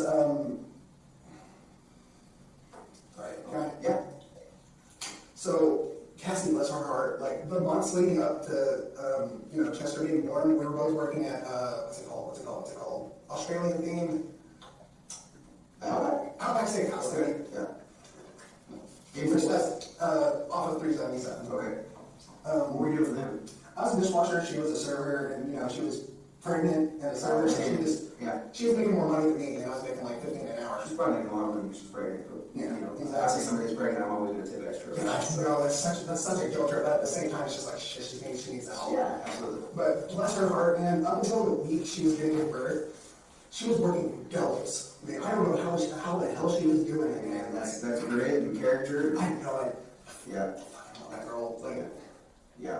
That just shows her, her character. So, but after her son was born, postpartum hit really bad. where was she? What hospital? Hewley, I think it's Burleson or Crowley, but it's like right off of 35. Yeah, right there in that little corridor. Yeah. Yeah. So then, you said postpartum hit? And postpartum hit, she got really, depressed, all that, which, Where y'all in that then? that we were still in the apartment at that time. Okay. For a few months, and then, after a while, we moved over to her grandparents' house when we got evicted from there, which... Her grandparents' house? Yeah. Remind me of her grandparents. You mentioned their names earlier. I didn't mention her grandparents. So you mentioned your grandparents. I'm sorry. What was her grandparents' names? Lynn and Patsy. Lynn and Patsy. Yeah. And where they live? Burleson. And it's Wade also? Yeah. No? What's her other No, name? Wade is on her dad's side. Okay. This is her mom's side. Do you remember the last name? Sorry, you got so many names in your head. Bolanger. Oh, it's French. It's pronounced Bolanger, but like... Yeah. So y'all moved in with her grandparents at that point, I guess, to give Chester somewhere to be, or... Yeah, but like we needed a good environment for him. Originally we were staying on this little like shed. We kept it nice and it was kept up for a bit until past his postpartum came back with it. And we ended up moving into the house itself, which at the time I was working for Amazon as a pretty much the same thing I was doing for FedEx. You know what I mean? Just delivering all that stuff. So what, that's around 2021 that you started working for Amazon with delivering to FedEx? Yeah, Like a contract company or whatever, same thing? yeah. Contract company was Southern Star Express. Oh man, they let themselves go. Actually, fun fact, I brought on drivers from there to go work with us at FedEx. Just got you from the... Well, technically, I brought on one person, that was my friend Savannah, and then she brought on her boyfriend, and then ironically, like a month ago, someone that worked at Southern Star started working for the company that we work for, and I was like, oh, hey, this Savannah, I was just like, no, I just applied. Yeah. So it was So like, I brought everybody over. pretty much, yeah. Where they went wrong is they kept getting step vans, but in their minds, all right, step vans, we're making more money now, right? But that's like, they have the same work area, but they're getting bigger routes. So they're kind of screwing themselves over because they have all these people that are step van certified and all these step vans, but not enough routes. Mm-hmm. So I was showing up like driving 40 minutes to work every day, just for like the chance to be able to go on a route that day. I have a 1-year-old. So you're trying to make some money. Yeah, exactly. So you only get paid if you run a route? Yeah. That's the way you're going to get paid? Yeah. You get paid by the hour or you get paid by the route? That one I get paid by the hour. Okay. Which, that's no way to live if you're trying to sit here and make a freaking home for your family. Mm-hmm. So, at the time I was back on keto because when COVID hit, I stopped keto and all that, I gained weight. Then I ended up losing weight really fast, a little bit too fast. So, one morning I woke up, I stood up too fast, and I just lost consciousness because you're not supposed to lose 60 pounds in 3 months. Oh, yeah, it's not healthy, yeah. Yeah, no, that's not good. So I hit the ground really hard, hit the back of my head, and I ended up going into a seizure. And I ended up calling in that day and told them why. They're just like, okay, well, you're going to be on a 3-month leave.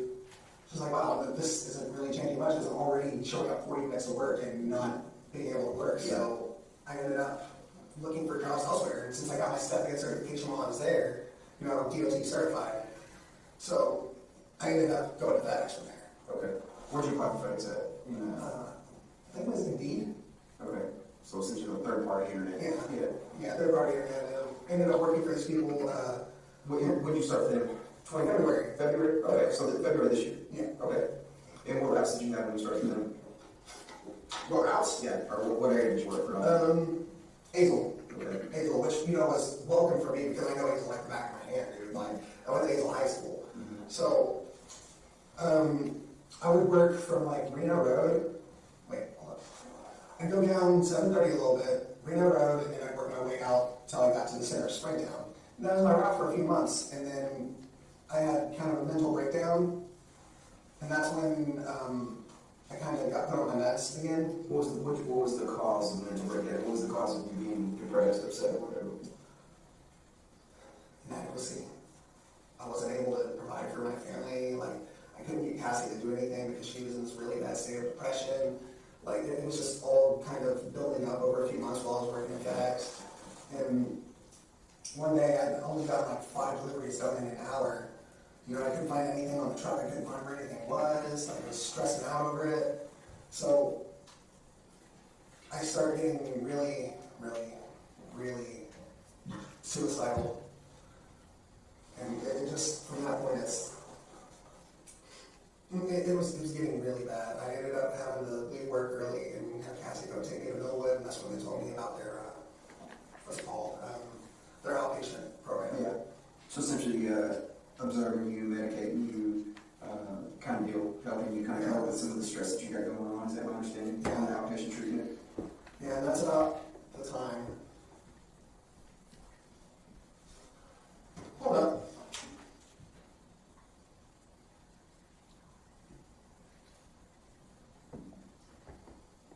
Are y'all okay? It's about the time they started popping out.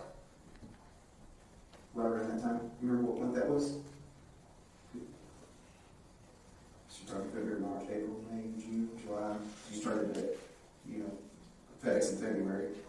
So that's 6 months in. Give me a second, I'm trying to think of timelines. You remember when you went to Millwood?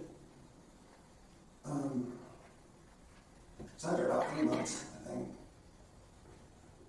So that puts you, if you started FedEx in February, that puts you around April.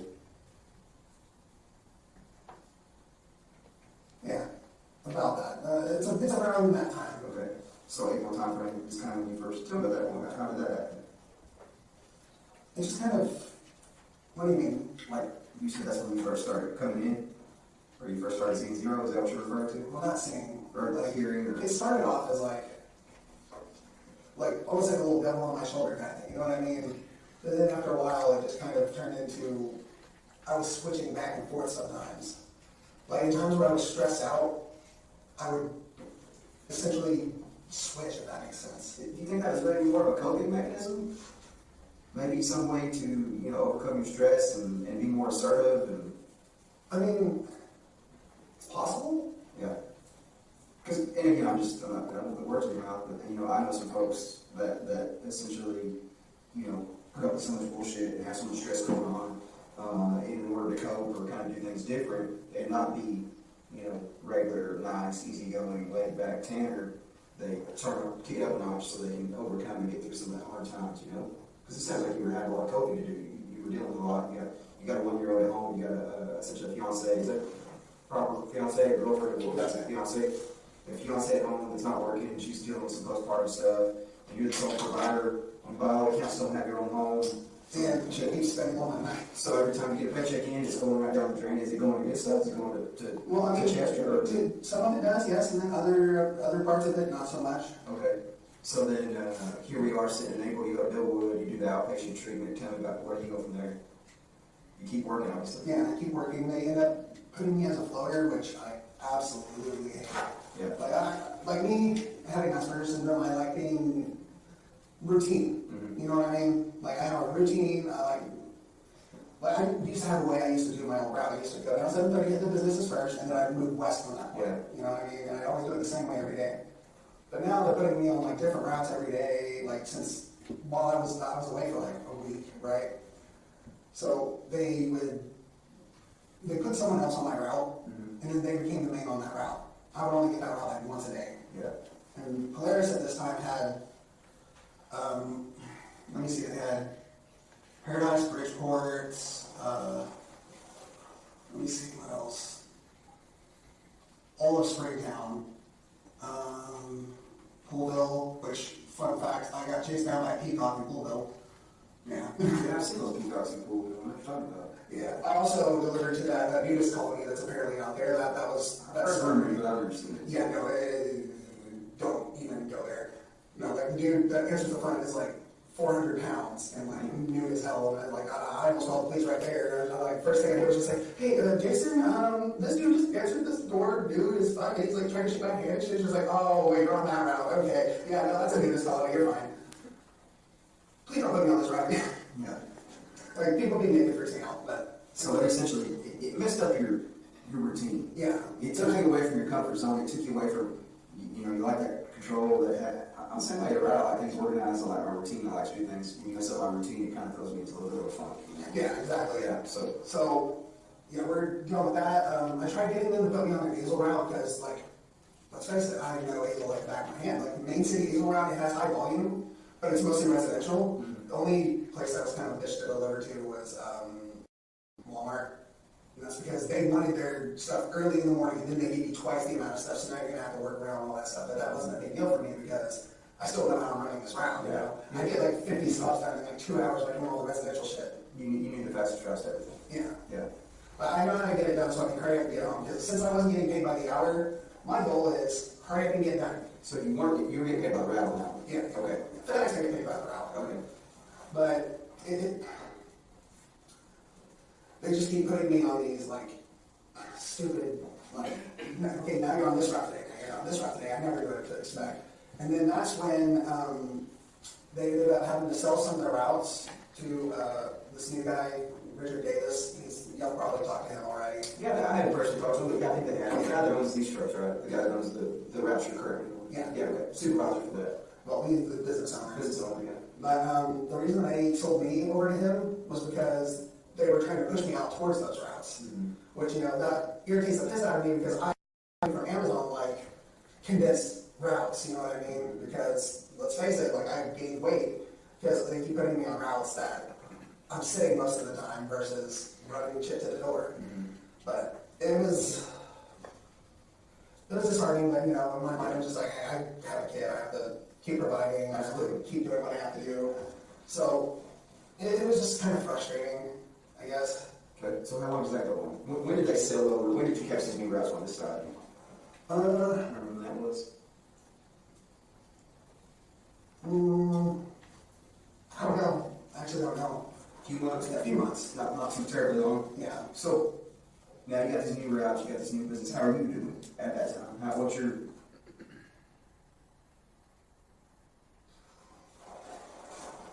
I have no clue. No clue. Everything just kind of Yeah. blends in. So did that add to your stress a little bit on you and Cassie officers? Yeah, of course. Because, like, we're having to change our locations again. Like, it's bad. Yeah. But you're still running her out, you're still working. Is she working anywhere at this point? Yeah. No, she's I mean, she's using my Grubhub account to go get money every once in a while, but it's gone by the next day. At least providing money for her own dumb shit. Mm-hmm. Like, dude, she'll go give you Grubhub to order Grubhub later. Yeah. Kind of love that girl, that's so dumb. But, sorry. And Grubhub is just like delivering food. Yeah. Yeah. Yeah. I always have a backup plan work-wise. Mm-hmm. So, we're at my grandmother's for like a month, and then, my grandmother's house in general is just not a clean place. Mm-hmm. Like, they have like several little bitty dogs running around all over the place, and it's just, there's shit everywhere. Like, it's not a good place for a boy that's about to start walking. Yeah. You know what I mean? Mm-hmm. So we moved to the shed, and, that shed is where I was during all my high school years because, I'm a teenager, I like privacy, and I have a little brother, that whole thing. So we moved back to the shed, and I cleaned the shit out of it. But then I started noticing spiders. And I'm not just talking about like, oh, it's a little house spider. No, like I saw like 3 brown recluses within a 10-minute period. Mm-hmm. And having a baby, that's a no-no. Yeah, that's a big no-no. Yeah. So we really didn't have a choice in the matter, but we had to let Chester go with her family. Okay. given the circumstance, like wolf spiders, like brown recluses in general, like I was bit by a brown recluse in the 4th grade. It was not fun. But from that, it was bad. Like, because now, like, I'm separated from my son. Like, Cassie's not doing anything to help. So this is into, now we're talking about current events. Yeah, like last 3-4 months. Okay, so then Chester goes to Cassie's family, and you're still living with your grandmother's. She's grandmother, you're FedExing it, you're kind of just living life, right? Yeah, and at this point, we're both just kind of developing a relationship with Zero at this point. Because Cassie knows me pretty well at this point. What do you mean by that? To her, she's basically dating 2 people. And Cassie herself, she has multiple. But she gets that from her grandmother, her Pacha, on her So you're saying she has multiple personalities? Yes, sir. But I only have the one. She says I have 3, but I haven't seen evidence of the 3rd. So at this point, we're just kind of, it's getting bad. You know what I mean? Because like, I miss my son. So you're, by that, I mean you're like, I miss my son. a lot of altercations with each other, maybe arguments. I wouldn't say that, but it's definitely a bit irritating. You know what I mean? Yeah. Like when we were at your grandparents, we tried moving out twice, right? There's this RV park out in Springtown, which the first time we tried moving out, we didn't realize that the people we were dealing with were psychotic. So that only lasted for like a week, and they were like, yeah, let's get out of this RV and go back to your grandparents. Like 2 weeks later, the RV park manager, because this RV park was on my old route. So she was just like, hey, there's this guy who has an extra RV, and he's trying to rent it out to people, right? So we get there, and we have about as much space in this room, and the air conditioner's not working, and then my car breaks down. So the only car we had at this point was Cassie's car. So fast forward a little bit, since we're only running on Cassie's car, I'm the one who's always going to work and then coming back home, so she's not doing grub hub anymore because she doesn't like waking up in the morning. Yeah. So you're sharing that account just to kind of make money. yeah, I let her use it, but which I really need to talk to her about that because that you have to file as a 1099 for that. But so I'm the only one working there for a bit, and then her car breaks down. Right, and her family's all blaming it on me, but honestly, she could have been working in general. But for like a month, I'm sitting here, driving, like the freaking work trucks home. Yeah, and then how you do that, obviously. Well, Richard's allowed to say that because the dude's got a heart goal. He really does. Yeah. But he, after a while, I started noticing they were putting up signs, right? And it was for $18.50 an hour for package handlers. Cassie, I'm just like, hey, look at that. She's like, you know what? That's a lot of money. I'll do that. So for the last month, she was, she actually worked. She was driving with me up to the Yeah, so it makes sense, right? Y'all both go to the same place. Yeah. She does the packages, you do the delivery. Yeah, pretty much. So after a few weeks of that, we go to a car dealership because Richard's just like, all right, so what's the status on the car? So we get a car over at CNC, which it only took like $1,000 down, and we got ourselves a car, a little 2015 Chevy something, I don't know. Sonic? Yeah, That's right. Yeah. It's not a bad little car. Not a bad little car, just a little tiny. Yeah. At the same time, Like 4 wheels and it gets you from point A to point B, right? Exactly. Yeah. So you own 2 cars, so essentially, hey, it is what it is. A car is just a means to get to where you need to go, right? It doesn't matter what it is. And the entire time, all this is going on, it just starts. Well, it sounds like things are getting better, though. Yeah. Essentially, I mean, she's working now, you got a car. Sounds like you're kind of coping with each other's shortcomings on these, personality issues, and everything's great, right? I mean, it sounds like it. Yeah, it's starting to get a lot better. Yeah. And then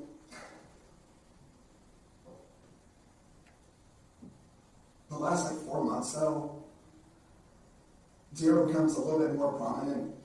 He starts, ever since, I want to say about 2 months before we moved out of our grandparents' house, he becomes a lot more prevalent. Describe that to me. What do you mean by that? He's coming out more. He's taking over a lot more, which at the time I really didn't mind because a lot of the times I'm just sitting here bored as hell, driving these long ass routes for sometimes it's 15 minutes in between one stop and another. You know what I mean? He gets tedious. So I did mind him coming out a little bit more. Plus, like, dude gets trained. Like I listen to a lot of metal and all that stuff. Like, his technique's different. I don't know how to describe it. But, so I'm starting to do a lot better. We're doing a lot better. I'm starting to understand a little bit more about this other me, essentially. Cassie's starting to understand a And I little guess bit more. you describe that as like you're there, you're present, but you're not present. You're essentially not So patrolling, but you're there's present. different states, I could say. Like, say it's a car. So if I'm the one driving, it's just normal. You know what I mean? Sometimes I'm in the back seat, and that's when Zero's driving, and I'm just kind of Along for the ride. essentially, yeah. And then there's other times where I call it being in the trunk, where I have no idea what's going on. Because there's been times where I wake up and I have no idea how I got there. Like this, for example, like this right here, I woke up like going through my grandmother's backyard, and I don't even know how the hell that got there. I don't know what happened. It just kind of, it's like I want to say blackout, but like sometimes I can like, You can recall. sometimes I can recall like later on, like when I'm like dreaming, stuff like that. Yeah, because with Athena, you can recall the majority of it. I mean, so that makes So sense. that night I kind of had a nightmare, and I thought it was a nightmare until I found the pants in my backpack. Okay. I thought the entire thing was a nightmare. Okay. So you saw it, you remember it, but then when you found the pants, you knew. I thought it was just a bad dream. Yeah. Sorry, I haven't been able to wash my hands in days. I haven't taken a shower in 4 days. I'm like, Well, when you stop doing silly stuff like that, it's you know. I don't remember doing that. Well, I mean, looking at That's what I'm talking about. Like, stuff will happen, I don't even remember how it happened. I woke up in a padded cell with that right there. I don't even know how we got anything to do that with. Tell me a little bit about that, about remembering, where did you find the pants? My backpack. Okay. Well, I don't even know what the hell happened. Yeah. Like, I just found them in my backpack and I'm just like, are you fucking kidding me? Like, I thought I just had a really fucked up nightmare. What was in your mind before that? When you, because I mean, obviously now we've gone through kind of that. Was the nightmare pretty similar to what we discussed, or was there any? I was describing my nightmare. Yeah. Like I said, sometimes I recall it in like weird ways. I'll recall stuff in dreams. I'll recall stuff like just random flashbacks to the next day. It's almost like a PTSD kind of thing. So have you recalled anything come back that you think maybe we missed that first night that we spoke? Not that I can think of. Yeah. Nothing that just sticks out to you. It's like, oh crap, I remember this or something like that. I've been trying to think of something. Yeah.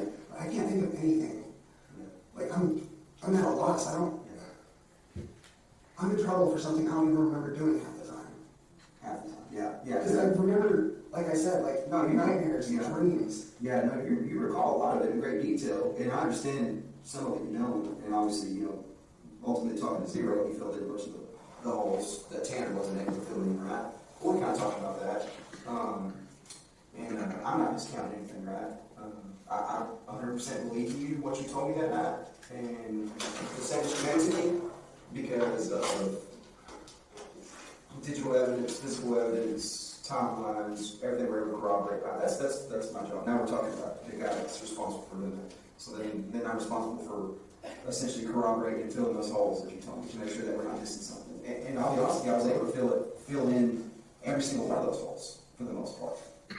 And some of the holes, like that's that what that we keep talking about, that what that we keep bringing up, right? But then there's just some of that why that comes into it, and I know we touched a little bit about it, but obviously if the child was sexually assaulted, you said no. You were pretty adamant about that. No, I don't have any visions, memory of any of that.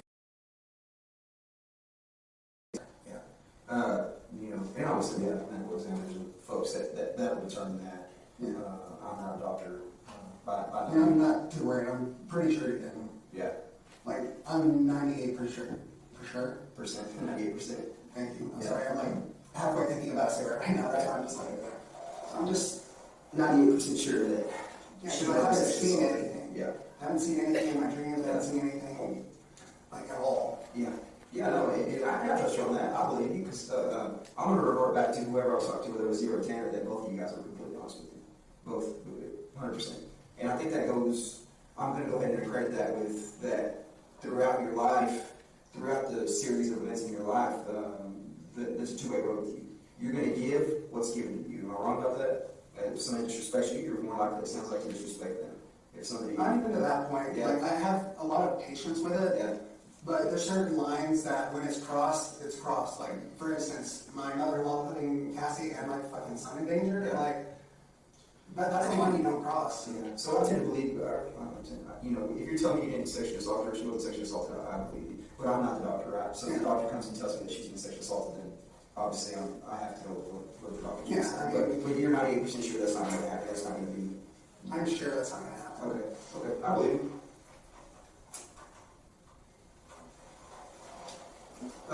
So that being said, as bits and pieces are coming back, that's one thing that you're sure on, you know, so whether sexually assaulted, and obviously we went into some of the details of the way Athena was killed. You know, that was Tanner telling me that, because you remember that pretty vividly. You know, obviously... I had nightmares about it for like 2 nights, man. Here, you had nightmares? No. Oh, before that, after that.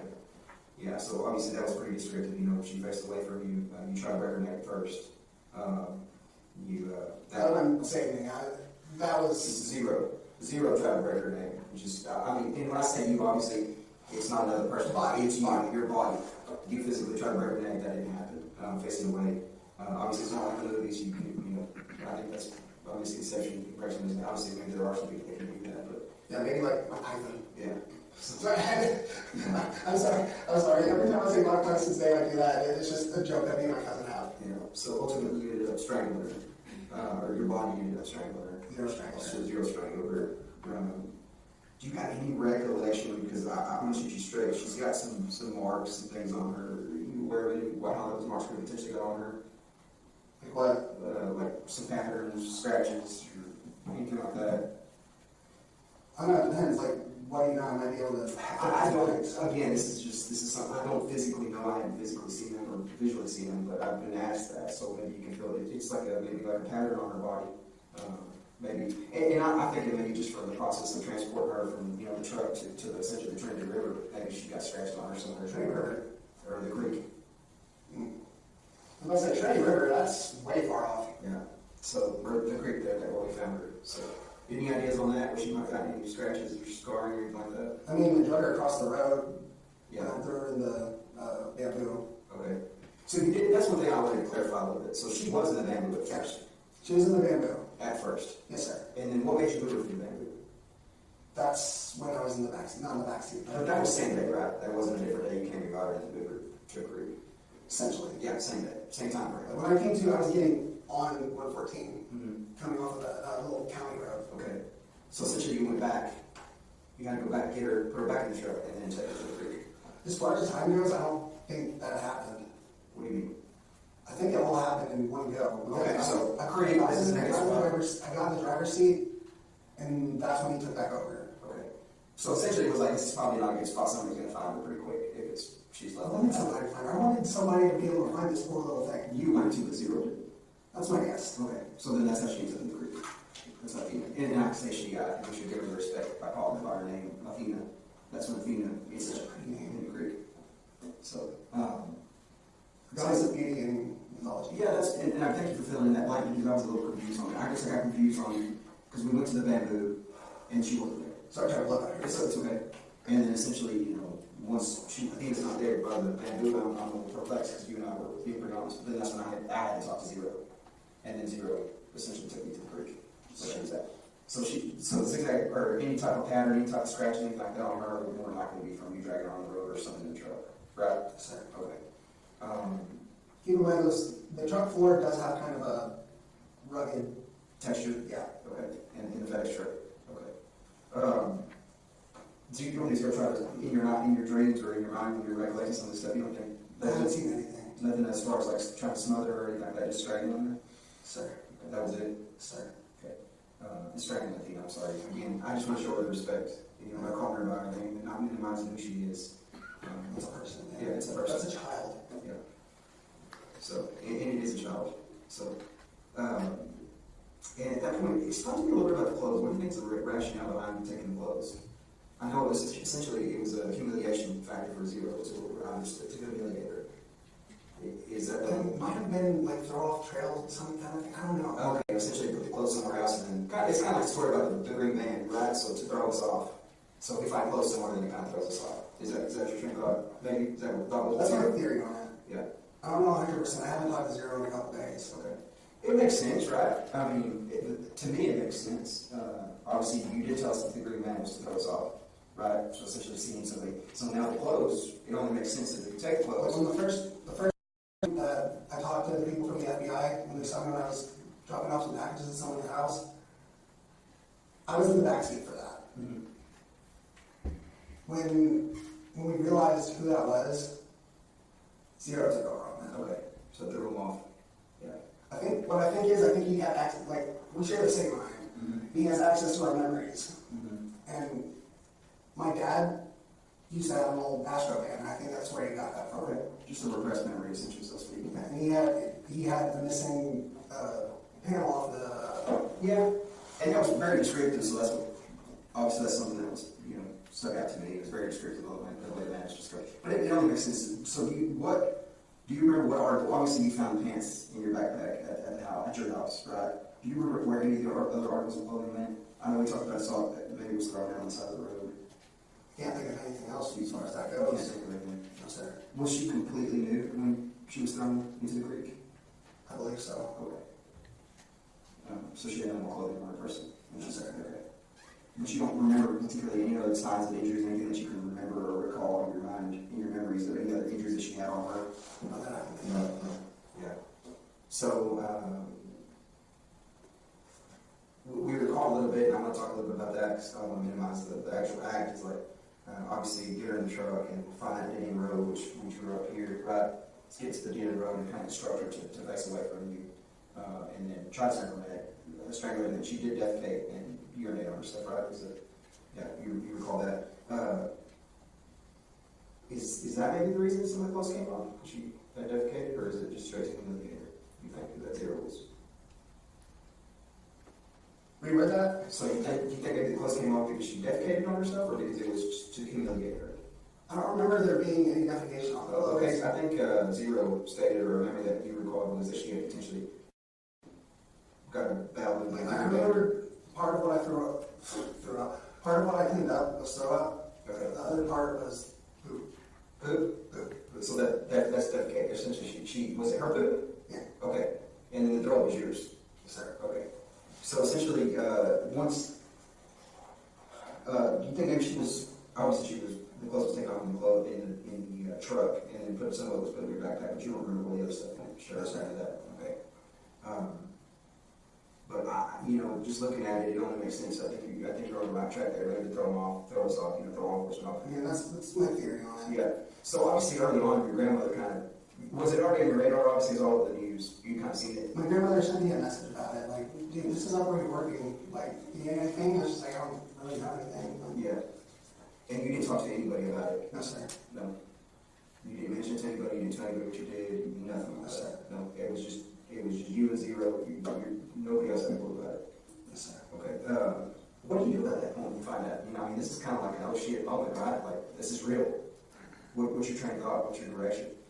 I think I was in denial. Mm-hmm. I think a lot of it was denial because, like, I would never have it in my heart to do that. Did you think about calling law enforcement at that point? Did you think about doing anything like that?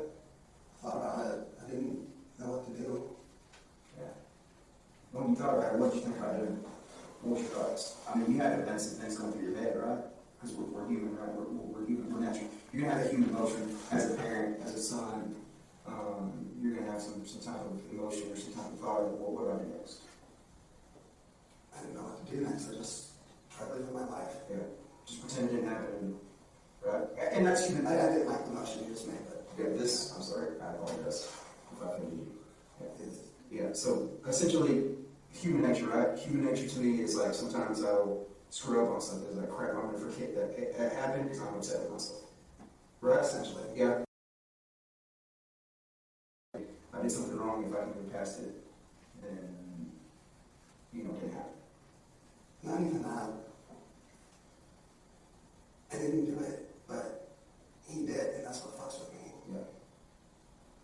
I'm wondering who the hell's been in my head this whole time, because for a long time we've been night, like, me, him, and Cassie had all that conversation. That's when Cassie is? No. It'd break her heart. It would terrify her. So essentially, you're more or less in denial at that point, I would say.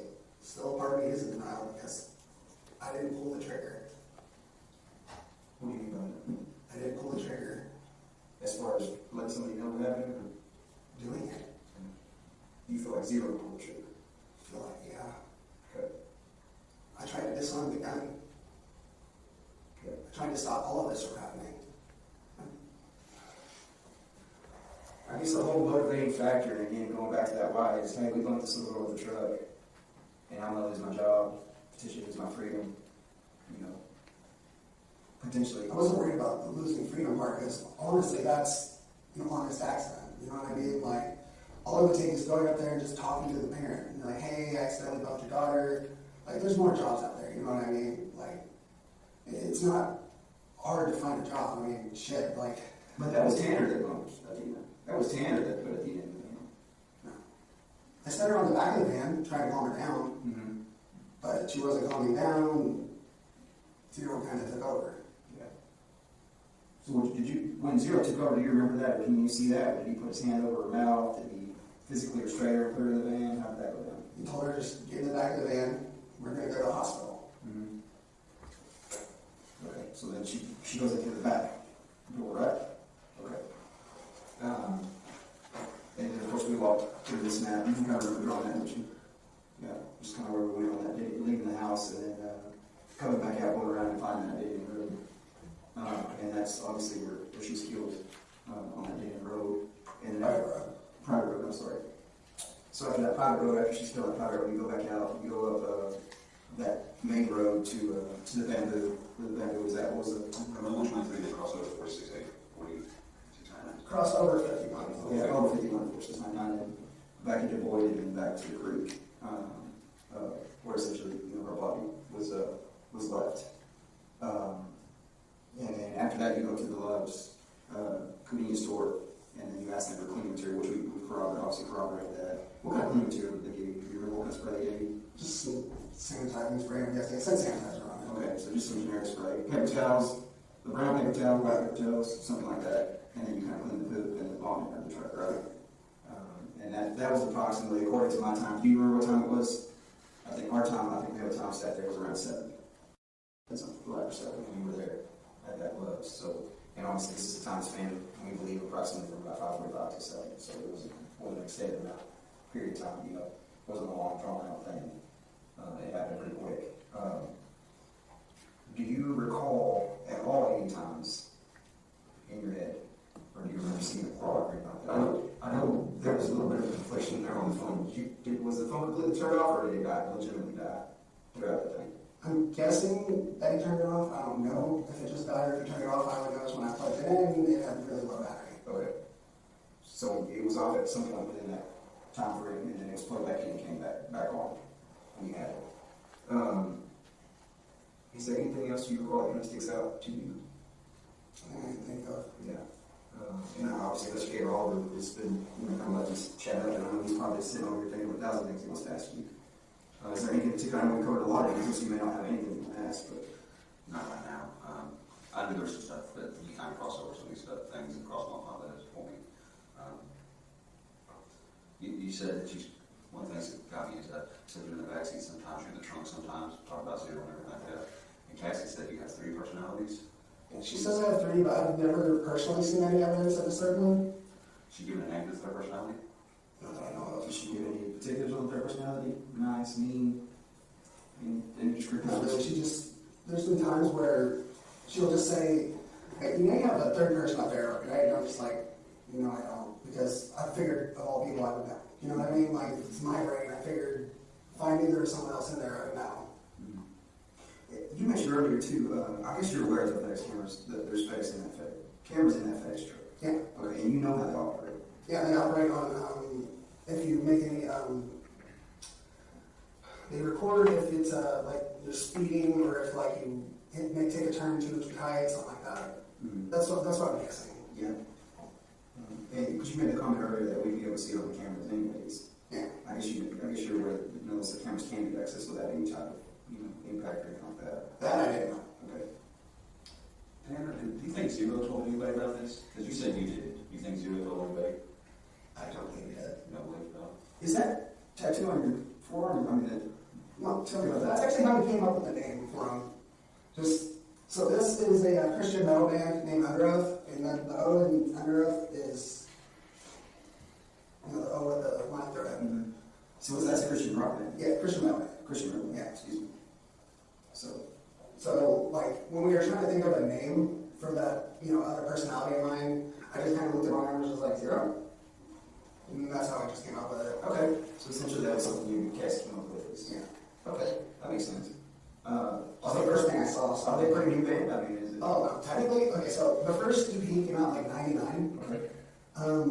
Their second EP came out in like 2002, and then their first full-length album was 2003, and then 2004. Between 2003 and 2004, they switched vocalists because he's going through a lot of like mental problems at the time. You know, he fell asleep at the wheel, and his girlfriend died. It's a big thing, but yeah, they've been around for a long Yeah, I'm time. gonna have to look them up. I'm gonna have to listen to some of it. Well, so some of their earlier stuff, it's more like death metal kind of sounding stuff, but you know, they're trying to bring that whole positive spin to an otherwise really negative scene, which I love the crap out of. And then after their first 3 EPs, they went more towards the like emo direction, where there's a lot of singing and screaming like mixed together pretty well. You know what I mean? Then they went more towards metalcore, which is still singing and screaming together, but less on the emotional side. Even though he does talk a lot about like mental health problems and all that stuff. And then they got experimental for 2 albums. On the second of those 2 albums, the drummer left, who was also the clean vocalist, the singer. Then they made one more album with the drummer from this other Christian band called Origin. Then they split up for a long time. They got back together a few years ago as more of like a heavy rock group. Like, almost like, I don't know how to describe it. It's definitely a lot more singing. But they got back together. They weren't Christian anymore, sadly. But, you know, it's their band, their choice. They do what they want. Yeah, so that kind of explains the name a little bit. It clarifies something for me as far as the name goes. Sorry, I won't have to tangent about that. I like info dumping. I'm not saying I want to know Tanner, right? I want to know that that's important to me. So the tangent, I'm good with. I know you want to tangent, explain things to me that way I can fully understand you, right? Like my all-time 3 favorites are like Under Oath, Linkin Park, and recently Dance Gavin Dance, which weird name for a band, I know, but the singer, his voice is just phenomenal. Yeah, it's dance, Gavin dance. I know, right? Like that is a weird ass name, I know. You know, I got this on the tip of my tongue before I forget. You know, we talked the other day a little bit about, you know, you spoke to Athena. You kind of remember that. You recall that when I was talking. It's a pieces. Like when we were talking to Athena, me and Zero were also arguing. Oh, what to do next? Yeah, like I was trying to like, you just put her back and forget the whole fucking thing. Yeah. You know what I mean? But he seemed adamant. So you obviously asked her name. Yeah, he seemed a little bit different than normal too. Like, cause normally like he's the cool guy. You know what I mean? Like he's almost like everything I wanted to be. He's like super suave, super like, you know what I mean? Confident. Yes. Yeah. But he was a little bit more manic than normal, I guess. It was kind of weird. It's a panic mode situation, right? Yeah. Are we going to get in trouble kind of deal? Do you remember, and this is more for do you remember any of the conversation with Athena? I know you asked her name, she told you her name was Athena. I know that you told her you were going to go to essentially get her out of the hospital or whatever. And I know she asked for her dad several times. Do you remember any other conversations with her? Anything else she might have said or anything like that? I remember the point where me and Zero were getting verbal, like outward verbal versus inside the head verbal. And she was kind of like freaking out over it. Well, how was she freaking out? Like, she was just kind of looking at us like, why is this dude talking to himself? Like, you know what I mean? Yeah. I don't know how to describe it. Do you remember Athena saying anything during that timeline? No, she just kind of looked like, what the hell? She right from the social, she's terrified, right? Yeah, if I saw someone talking, like having a conversation, arguing with themselves, like, I'd be freaking out too. Yeah. So, again, there's some things that are, you know, obviously she asked for her dad, and she was scared. She did ask you to stop, right? I mean, Robert asked Zero to stop, not to do it, and she say anything like that? I don't think she knew. Yeah. I think she was just more like not knowing what was going on.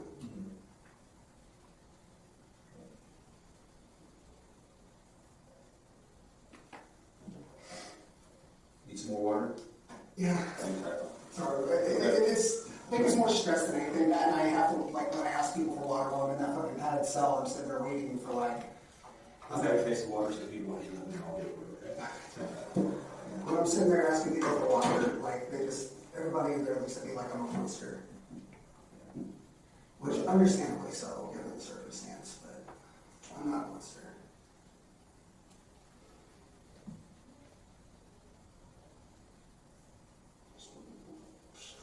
Give me just a second, okay? Make sure you have no smoking. You need anything else? You have to right here. You okay? That's it. So, you never told me about the things. Hang on a second, let me switch it. I don't even know the line. Here you go, back in.